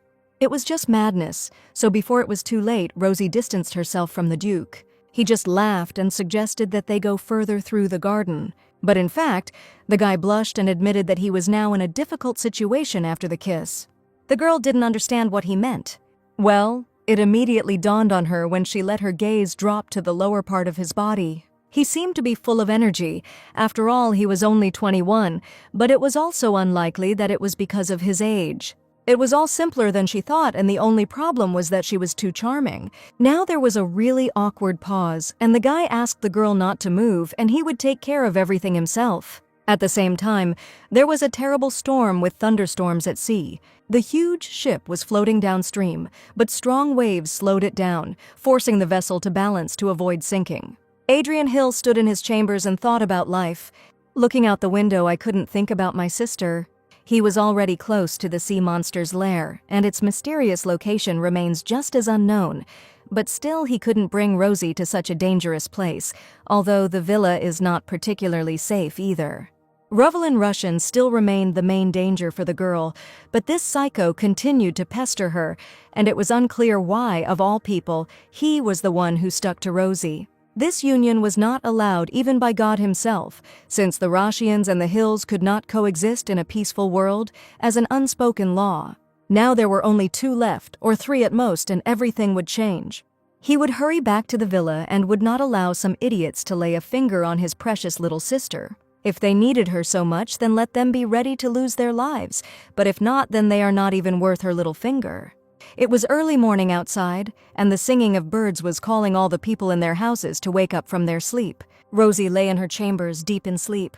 Seeing already the 7th dream, she did not foretell anything good, but suddenly she opened her eyes wide and flew up as if she had seen a nightmare. The girl yawned and realized that waking up at dawn was clearly not part of her plans. It was very surprising to wake up before him remembering what happened last night. Every touch and his words about her endurance, although he held back with all his might, firmly stuck in his head. Remembering all this, she couldn't help but think that he was a seriously terrible person. Having finished with these thoughts, she put on her shoes and moved towards the exit of the room, leaving Reuvelin alone. The view of the garden was painfully familiar, but it was only now that I was able to walk through it alone at such a time. I wonder if she should have taken Reuvelin to the coastal cliff today. But she quickly changed her mind, admitting to herself that it was too much. She didn't even have any idea when Adrian would show up, but it seemed like there were still 2 or 3 days left before his arrival. Feeling trapped, she decided not to burden herself with thoughts early in the morning, but just take a walk, and then prepare breakfast for them with Reuvelin. At the same time, a mysterious man was watching her from the bushes. Rosie stood still, wondering if she imagined it or not. Turning her head to the side, she confirmed her assumptions. The man's hair was as light as the bright sun. He looked at her from the bushes, not believing his eyes. Coming out of his hiding place, he didn't even think that it would be so easy to find the girl alone. He rushed towards her and said that there were rumors that Rosie was the weak spot of the Mad Tower Lord. The girl tensed up, but still asked why the man decided that. But it was quite obvious since the ruler nursed his sister with such trepidation. Of course, he would have babysat her, and that didn't mean anything, but since the guy had invaded Hill's land, the girl had every right to use force for self-defense. He laughed with Rosie, realizing that she had answered the question posed to her without realizing it. But the girl was in no mood for laughing, since in just a few minutes the fair-haired guy had already become seriously annoying. Charged magic accumulated in clots in her palm, preparing to attack. But he suddenly grabbed her wrist, thereby breaking her concentration and stopping her subsequent actions. The girl tried to escape from his grip, not knowing what had just happened. She was scared, not understanding how he was able to dispel her magic, because this had never happened before. Only the word princess made her look again at that dangerous smile that never left his face. Coming closer, the mysterious stranger admitted that magic had no effect on him. He was not interested in magic. The girl stopped kicking and asking again what he had just said. The grip on his hand did not weaken as he spoke about a special organism that was not susceptible to magic. The girl thought this term was familiar, but she didn't understand where she heard it from.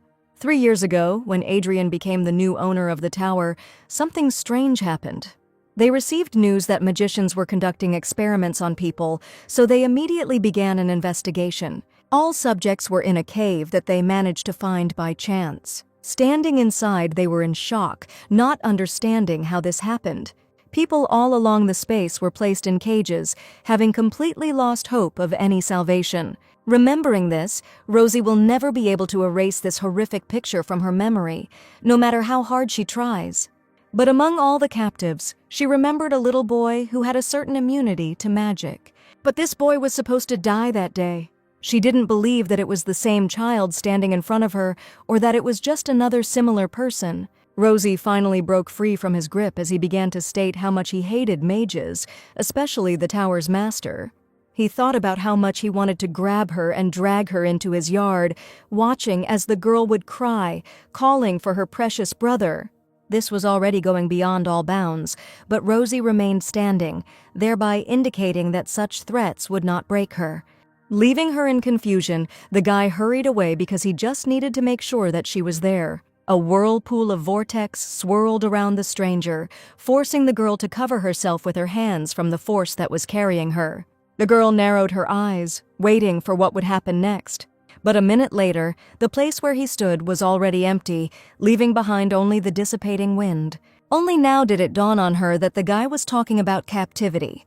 Even without the strength to move from the spot, these fragments of their dialogue repeated in my head. But if this man didn't take her captive, then it meant that Reuvelin Rashian would do it. After a while, the girl returned back inside the villa. She hadn't even had time to go past the threshold when the Duke immediately ran up to her with questions about where she had been when he woke up. The girl heard all this but did not react in any way. The guy immediately asked if everything was okay, not even suspecting what had happened to her on the street. Quickly forcing a smile, she admitted that she wanted to make breakfast. But he couldn't be fooled. Something definitely happened to her on the street, but why doesn't she want to talk about it? He smiled in response, urging her to rest better and he himself would take care of everything.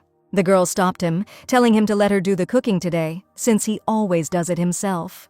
As she walked past him towards the kitchen, she didn't even bother to look at him once. With every retreating movement, she became more and more unattainable. He thought that there was just a little bit left and he would be able to win her heart. So why now, so suddenly, did she start to pull away again? But the guy couldn't let her leave so easily. If he doesn't win her heart, he will die like this, because she is his only one. The thought alone made me sick, realizing that it would be better to die than to imagine Rosie with someone else. But if that happened, he wouldn't be able to spend time with Rosie anymore, and he didn't want that either. If she forgets him when he dies and is with someone else, her heart began to fill with anger from such thoughts. Seeing her in front of him at the counter cutting vegetables, he was clearly confident in his intentions. Every step towards her cut through this unattainable distance, like a hot knife through paper. Now was not the time to think like that, because he finally had his chance, and he would not let it go for anything. Rosie turned around in surprise, feeling a peeling sensation behind her back. He wanted to help Rosie with the cooking because it was much faster with 4 hands, and that was an indisputable fact. The girl gave up her seat, saying that she wanted to make a stew, since it came down to it. Not wanting to be near again, the girl went in search of ingredients for the dish. He could not notice this, but decided not to be indignant, but to do as she herself wished. Approaching the cutting board, he began to chop the ingredients, and in his thoughts the question still visited him: what if his mana gets out of control again, and he is on the verge of life? Will she allow him to die, or will she again save him from certain death? It was already night outside, and clouds covered the sky, preventing the moon from illuminating the earth. Reuvelin tossed and turned alone in his chambers, unable to sleep due to his poor health. Suddenly the door to the room opened. Rosie walked barefoot straight to the Duke's bed. The guy couldn't even put a couple of words together, trying to catch his breath and watching the approaching girl. She came closer to check whether the man was sleeping or not. The thought that this would happen never left her for a minute, so she decided to verify her assumptions. He could only squeeze out her name so quietly that it seemed as if it was not said out loud. Tears flowed from his eyes, and he did not understand whether he was alive or whether he had gone to heaven. With the last of her strength, she raised herself up on her elbows, sitting up on the bed. He never stopped calling her for a second, each time doing it more and more confidently. She felt sympathy, not realizing that the situation was so bad. The hand automatically reached out towards him. Wiping the tears from his cheek, she asked why he was crying. The guy silently looked at her, noticing such gratitude on her part for the first time. And the girl continued to look at him with a smile on her face, unable to tear her gaze away. Then the guy pulled her closer and decided to ask why she was avoiding him. She promised to help him, so why is she treating him so cruelly? The guy held her by the wrists, depriving her of the slightest chance of escape. But his face was weak and she could not resist his charms. Reuvelin hugged her, begging for help. The touch on my cheek was so gentle that it was even surprising. Unnoticed, he moved closer and closer to her face until the girl was unable to look away, as if under hypnosis. They locked their lips in a kiss again, but for her it was different now. Now she understood that the feelings she had for him filled her heart. But even if this person was out of his mind and would pretend, it didn't matter, since she would still have to deal with it later. A little later, deathly silence overtook the chambers. Reuvelin, as usual, watched Rosie sleep. She looked so sweet and so beautiful while she was deep in sleep. But suddenly, this idyll was interrupted by something, and the guy immediately noticed it. It was Rosie who suddenly woke up and moved from a sitting position. She had never felt so confused in her life as to why exactly he had started stalking her. The girl couldn't hide her overwhelming emotions. She just continued to cry silently while the guy calmed her down. If it was because he asked her to be patient until she disappeared on her own, she lifted her head by the chin and directed her tear-stained face at him. She kept thinking about what she really felt for him. In front of her now was the first person who made her feel this way. He was even the first one to kiss her, and it felt special. That's why she always wanted more. Remembering this, it was precisely for this reason that she should have contacted the Duke, but she did not do so because then the distance that appeared before them would have been simply unbearable. What should she do if she is the only one whose heart trembles, and also the only one who suffers because of it? He really blamed himself and kept saying that he was wrong. So he pulled her back to him again. Enveloping her completely in his bear hug, he asked only one thing that she stop crying. The guy pressed himself against her neck with his eyes closed and could not open them, thinking that if he did this, she would simply disappear. The girl at the same time looked rooted to the spot, not knowing how to react. In any case, now she could only afford two things: to allow herself to be caught and used as a weapon or to be stabbed from behind. That's why she immediately pushed him away from herself while the man was recovering from such harshness on his part. It was obvious that she was not going to sit back and wait while he pursued his goals, so she would lead him into her trap herself. She asked him if he was doing all this on purpose. The girl couldn't stand it and started screaming about why he fell in the garden of their villa. Did her brother do something bad for Rosie to pay for it? She thought she was being kind, but it turned out she was simply being used. Anger boiled in her veins, and such thoughts only made it worse, because how could she fall in love with someone after the first meeting? He silently looked at her, giving her the opportunity to throw out all the negative emotions that had accumulated inside her over all these days. Only then, having made sure that she had finished, did he breathe a sigh of relief, expecting that the situation would turn out worse than he thought. This reaction, after all, was more serious than he thought, although the fact remains that she could not help but fall in love with the Duke. He couldn't find the right words, not knowing how best to answer her question. But unfortunately, the longer he thought, the more strongly he showed his reaction, and this always speaks louder than words. So it means that he was still of sound mind, and everything he said then was a lie. It was all a lie, and the girl immediately started crying again, not understanding what she had done that they were treating her so meanly. The guy immediately jumped up to her, wiping away the tears that had just appeared on her cheeks. He wouldn't even dare to think about using her and would never do such a thing. But it was all too strange. Would Duke Rashian behave like that as if he was in love? And that was why she thought that it was part of the plan. And that explained everything, because there was never any reason for anyone from his family to hurt her family without some good reason. He immediately said that this was not the plan. But at this time, Rosie was already getting out of bed, saying that she only asked for him to be honest with her. Her hand remained hanging in the air, extended in a silent touch. Since everything turned out this way, now he will be obliged to answer the above questions. All without hiding, because now she had cast a spell that revealed any slightest lie. She could have used this magic before, but she didn't want to ruin her rose-colored glasses back then. Only then did the guy say that he would tell everything from the beginning to the end. But just before that, he asked her to promise him one thing. The girl was surprised by this, not understanding what kind of promise they could be talking about. But everything was simple, because he asked that even after he told the truth, she would not hate him. Just one promise and the whole truth will be in the palm of her hand. But did he have a secret so terrible that she would hate him? If so, then she will decide this after she hears what the guy tells her. Everything should not have turned out this way, and this could not help but upset Ruvelin. Having sorted out his strength, he finally began his story. He first saw Rosnia when he was just 13 years old. At that time, he crept into the garden and watched the girl sleep and ran away as soon as she woke up.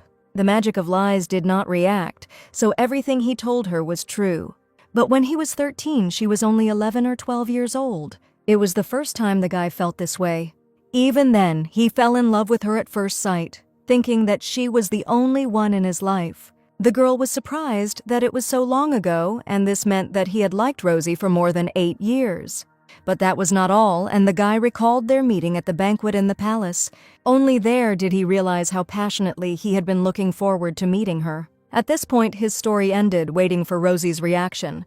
The girl was shocked by this, but she was in no hurry to break free from his grip. Noticing this, he began to pull her closer. But even the fact that they only saw each other twice and didn't even talk didn't change anything. He was still crazy about her and was not afraid to seem crazy, but she herself understood this perfectly well. Ever since he realized his feelings, he had been sincerely yearning for the girl all the time. He didn't have the opportunity to meet her, and so he came to the villa, thinking that this was his last chance. The girl was completely shocked, not believing that he had been trying to get her for so long. Remembering the time she walked through the rain to see a man lying unconscious. Although she could have gone further, she did not. Continuing to feel her gaze on his figure, he was sincerely happy. After all, he believed and hoped until the very end that his destiny would come for him. In that case, she now understood that if she had not found Ruvelin then, he could have simply died. So was he in his right mind? Even the man didn't know the answer to this question. Now, after such a confession, he asked what magic told her. Did she say that these words were the undeniable truth, or did she still not believe him? He couldn't forget her for more than 8 years and risked his life just to meet her. The girl listened to him attentively, still silent, waiting for him to finish. So how can she recognize the real Ruvellin now, and maybe she even thought he was crazy? Acting like he was possessed towards the girl, slowly wrapping invisible arms around her neck. Finally finishing, he said that this was the whole truth that interested her. The girl first wanted to clarify one detail about the fact that the guy had feelings for her for so long. She only thought of Reincarnation as the main character, so why did it happen that without her knowledge, he fell in love with her and not the main character? The girl admitted that she also fell in love with the Duke, but there was one small nuance. Even before he had finished listening, the guy began to glow with happiness, realizing that he had achieved what he wanted. But still, the more she learned about this Duke, the more he reminded her of a crazy stalker.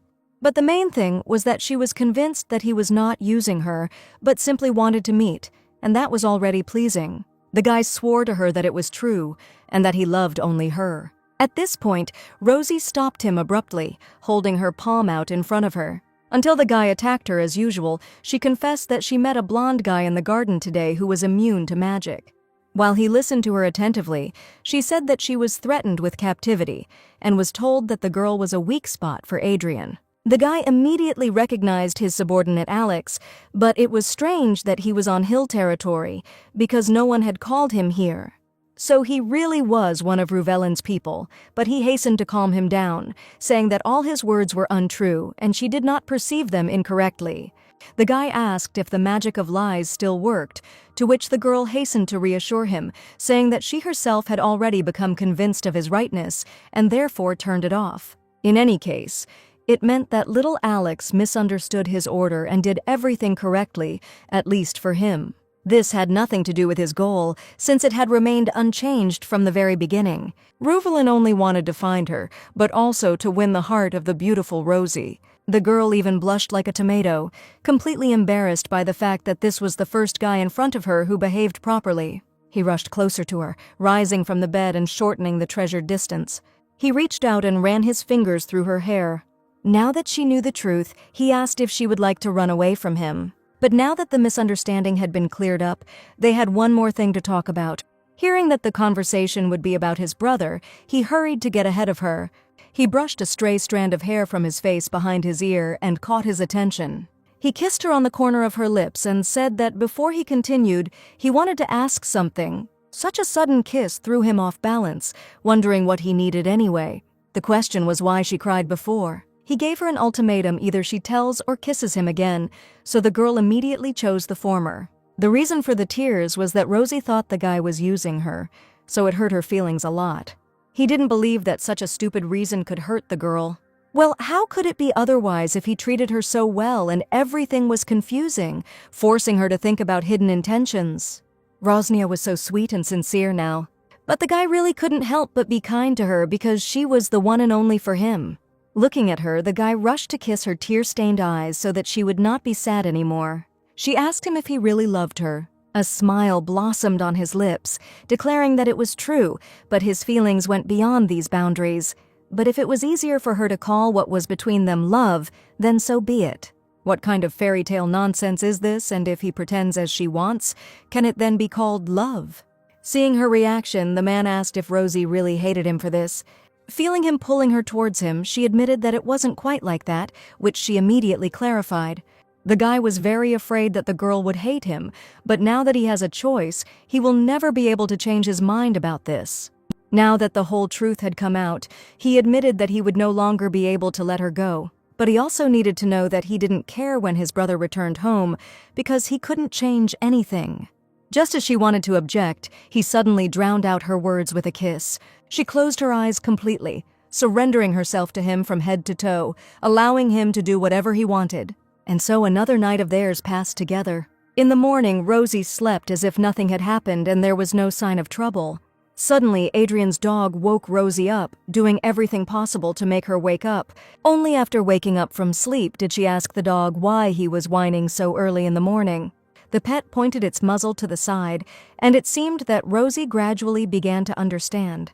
Sleep was brushed away as if by hand, and she quickly headed in the direction the dog was pointing. Opening the curtains, not even paying attention to the blinding sun, she was horrified.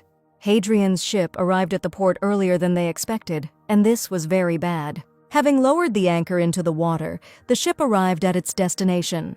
Adrian Hill stood at the head of the crew, analyzing what was happening on the riverbank. She ran to Ruvelin's chambers to tell him the unpleasant news she had just learned. The girl tugged at his shoulder, thereby forcing him to wake up from his sleep as quickly as possible. Realizing that his sleep was disturbing Rosie, he immediately woke up asking what was happening. The girl herself was out of breath, and this gave the situation an even greater twist, making the Duke think that something terrible had happened. She confessed to Ruvelin that her brother had returned early. After some time, having finally come to their senses, they stood in the living room and decided to stick to the scenario they had thought out the previous night. The guy was already collected and fully prepared for the approaching storm in the form of Hill. She reminded that when the two men meet, Ruvelin will have to say that the girl accidentally found him and saved him from the surging madness, and they at most held hands for therapeutic purposes. But then he said that there was another option, and she could just leave here with him and live a new life together. It was simply impossible, and the girl herself understood everything perfectly well. Could she have escaped from her brother's suffocating overprotection? But wasn't the machine the same? But was it then right to leave one for another and suffer as before? Hearing the barking of a dog from the street, she quickly came to her senses, realizing that Adrian was already very close.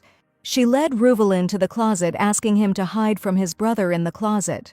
He was like a stone and did not move, which made the situation worse and was already begging the guy to hurry up. The guy didn't protest, but such a commotion was really driving him crazy, so he decided to call out to Rosie, urging her to stop. Putting her hand on his cheek, the girl noticed how he melted and pressed himself against her palm. So she decided to admit that, frankly speaking, he was disgusting as hell. It was like a carrot and stick, so Rosnia softened her insulting words with a gentle kiss. Not understanding such a sudden change, Ruvelin looked at the girl like a statue. As much as he wanted to continue kissing her, everything in this world is not eternal, so he reluctantly pulled away from her lips. Having his full attention, and realizing that he was now willing to listen to her, she said that she would try to create a loophole so that Ruvelin could escape. But all he could do was hide in this closet until he gave the signal. He made a puppy face and asked again if he really needed to run away alone. Whether she would go with him would have to be thought about later, because now she had no time for it. It hurt her to say goodbye to him so easily, but she tried to contain her feelings under the false mask of a smile. He too was not happy about their separation, but unlike the girl, he could not hide his sadness. Adrian Hill arrived on their family's property, and the loyal dog immediately ran to greet his owner. The girl stood at a distance with a silent but such a warm smile on her face that only her brother could see. He walked closer to her, listening to his sister's greeting on his return. Seeing his sister safe and sound, the guy finally changed his expression, smiling back at her. Adrian looked at Rosie, greeting the girl in return. They continued to stand on top of each other, rejoicing at their reunion.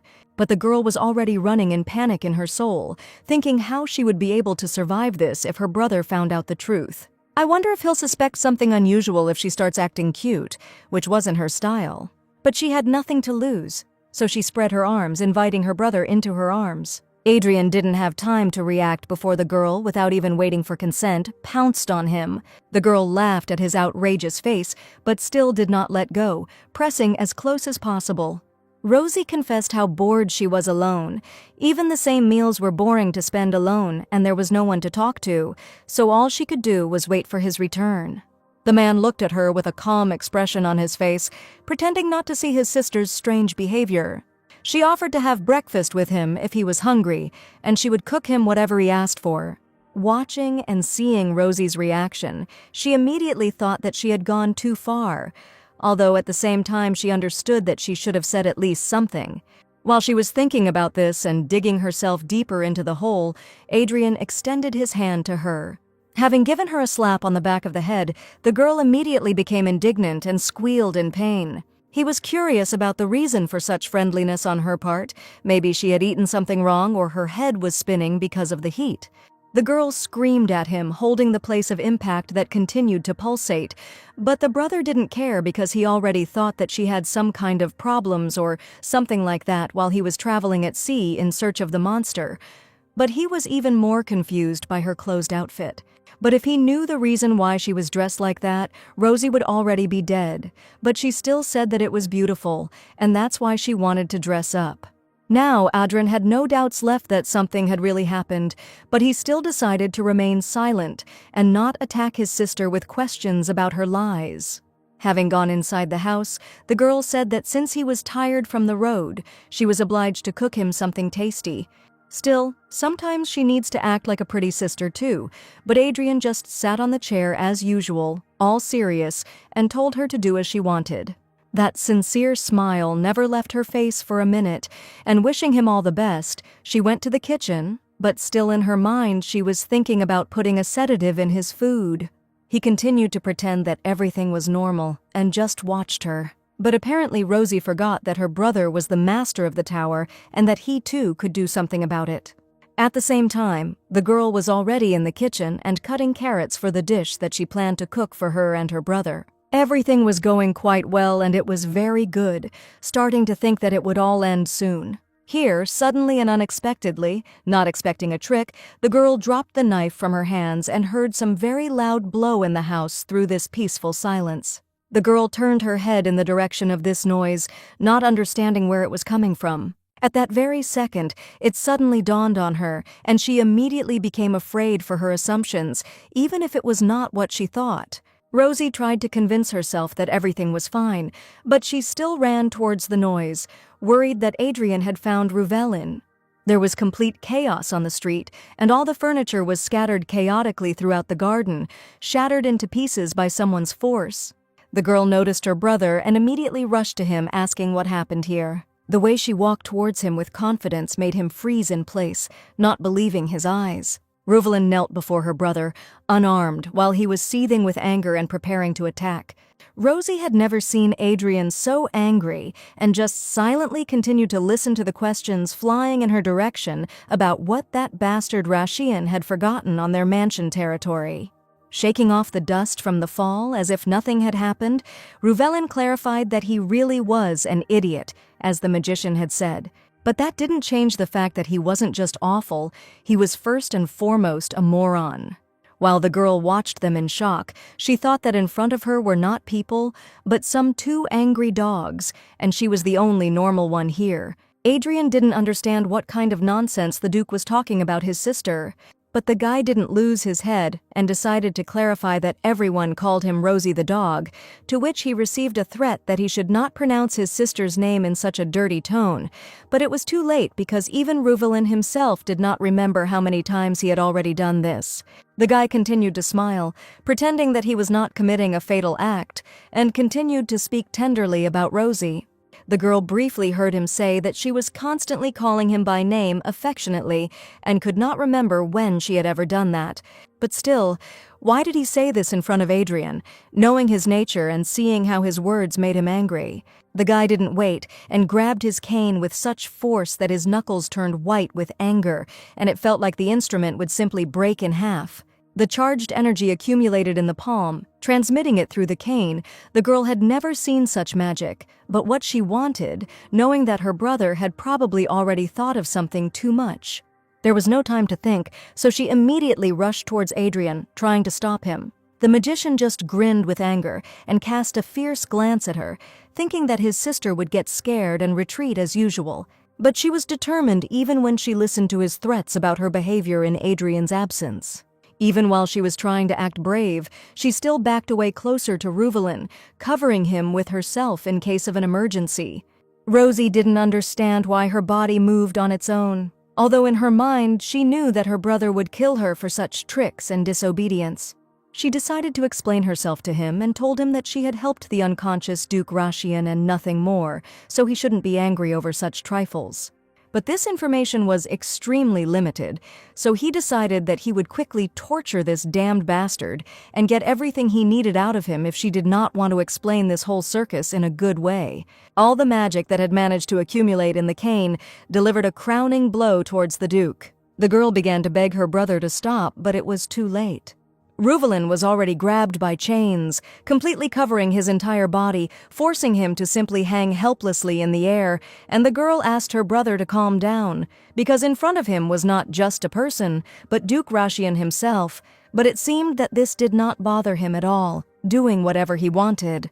He told the girl not to worry, but how could she sit idly by if it was her brother and he always acted so nastily towards others?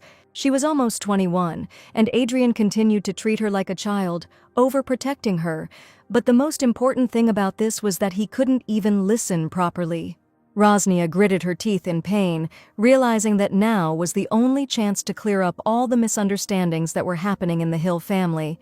This is her second life, and now she will definitely tell him everything she thinks, and most importantly that she no longer wants to tolerate his overprotection, as it is time for him to come to terms with the fact that Rosie is an adult. Listening to all these screams, Adrian still told her that apparently she still doesn't remember anything.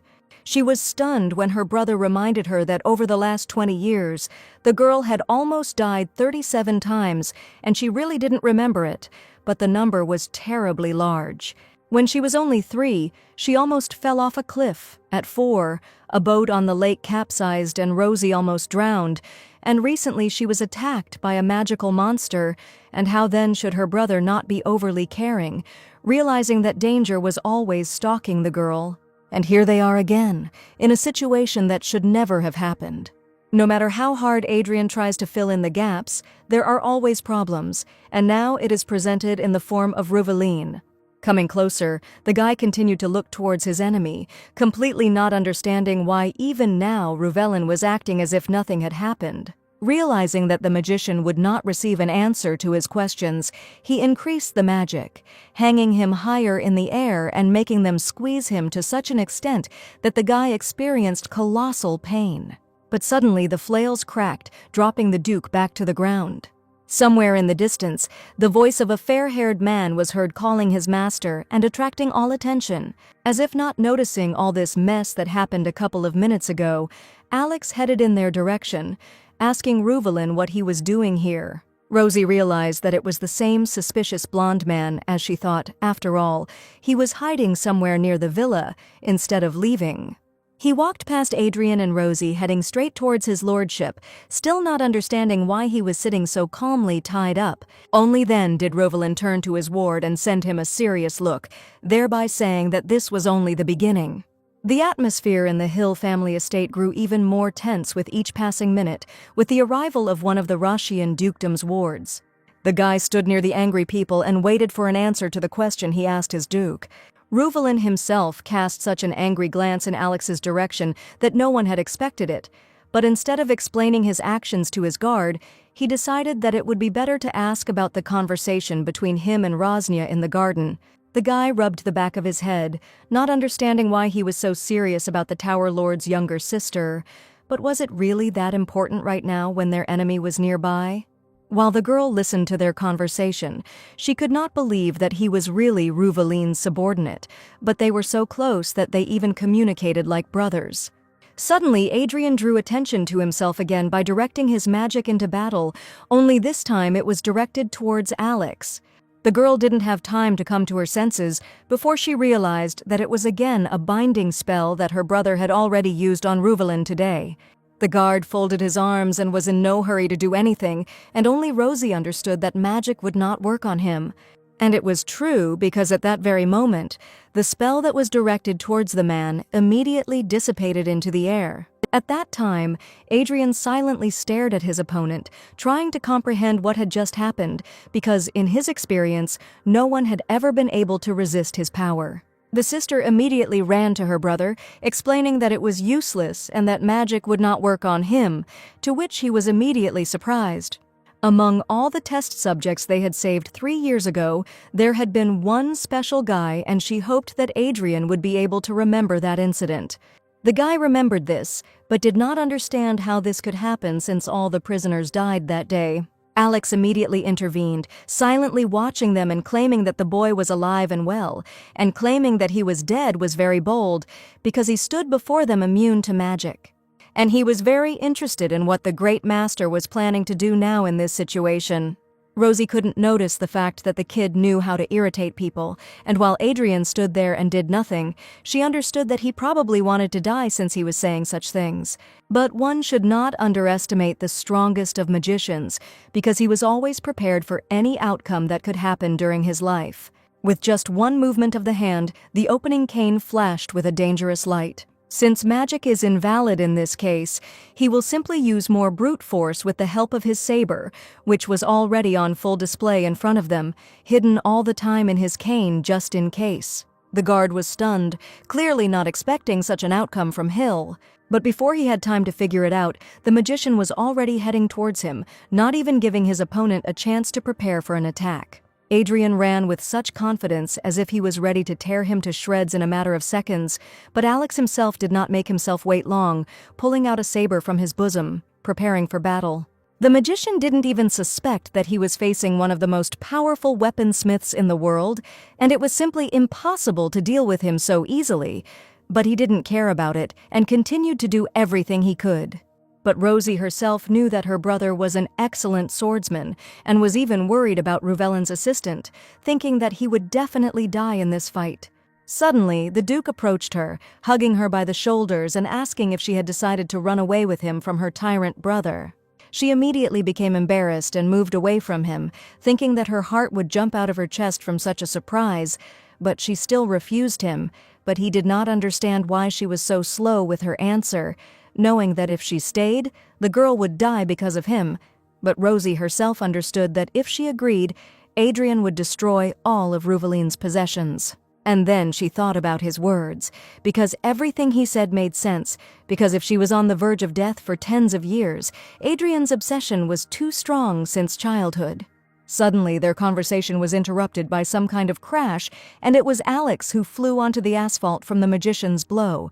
Adrian walked towards him holding his saber down, claiming that he had lasted too long for such a brat.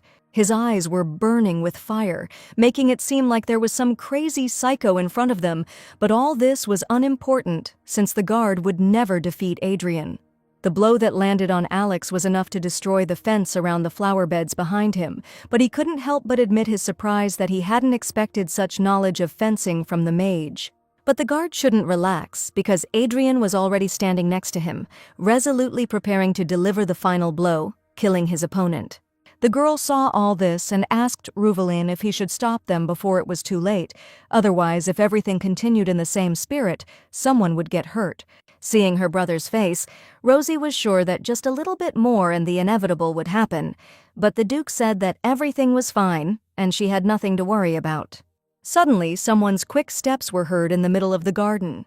Rosie couldn't help but notice it as she immediately looked in the direction of the noise, and her face immediately showed shock mixed with horror. 2 more guards appeared in front of her, reinforcing Ruvelin, who blocked Adrian's path to Alex with their swords. The tower's master was clearly not ready for this and moved away from them, already thinking up a new strategy for the battle. Rosie, who continued to stand next to the Duke, was still trying to comprehend what was happening and to understand, to begin with, when help had arrived. But even if that were the case, and even though there were now 3 of them, it would still be very difficult for them to defeat Adrian without even getting hurt. The girl understood the whole deplorable situation and knew her brother's actions in advance, understanding one detail for herself. This could escalate into a full-scale war, and rather than wait for the battle to end, it would be better to take Ruvelin to safety. Looking at her lover, she continued to think about it, only now realizing that she simply had to get him out of here. The Duke continued to look at her with his gentle smile, which made the girl think even more and wander in her thoughts, not knowing what to do. But what will happen after Ruvelin leaves? And she knew the answer to her question in advance, realizing that the girl will again be locked in the tower, completely alone, and she did not want such an outcome at all. Now, having thought everything through clearly, she turned to the Duke, thereby drawing all his attention to herself while there was such an opportunity. She asked that everything he said about running away was still in force, that she agreed to run away with him and leave her old life in the past, including her brother. And if Adrian tries to start a war, she will do everything possible to stop him. Only on such conditions for freedom she is ready to agree. The man laughed as if he didn't want to hear her words, thinking to himself in advance that Rosie was doing this because she didn't want to part with him for a minute. The girl even forgot for a moment what she was talking about, completely melting from just one touch of his hand on her cheek and embarrassed like a little girl unable to control her feelings. It was even funny to see, so Reuvelin decided to increase the tension between them by leaning so close that only Rosie herself could hear the question about her feelings. But as always, he chose the wrong place for such tenderness, and their harmony was again interrupted by the sounds of battle, which forced both to turn towards the battle. Everything was worse than they thought, as one of the guards had already been defeated and was sitting meekly on the asphalt. And the other guard with gray hair was trying to catch his breath, but had not fully come to terms with the fact that Adrian Hill had defeated them. But what could be expected from this battle, if even Alex was resistant to the power of the tower's lord? Then those who remained could not resist this, which the man willingly used.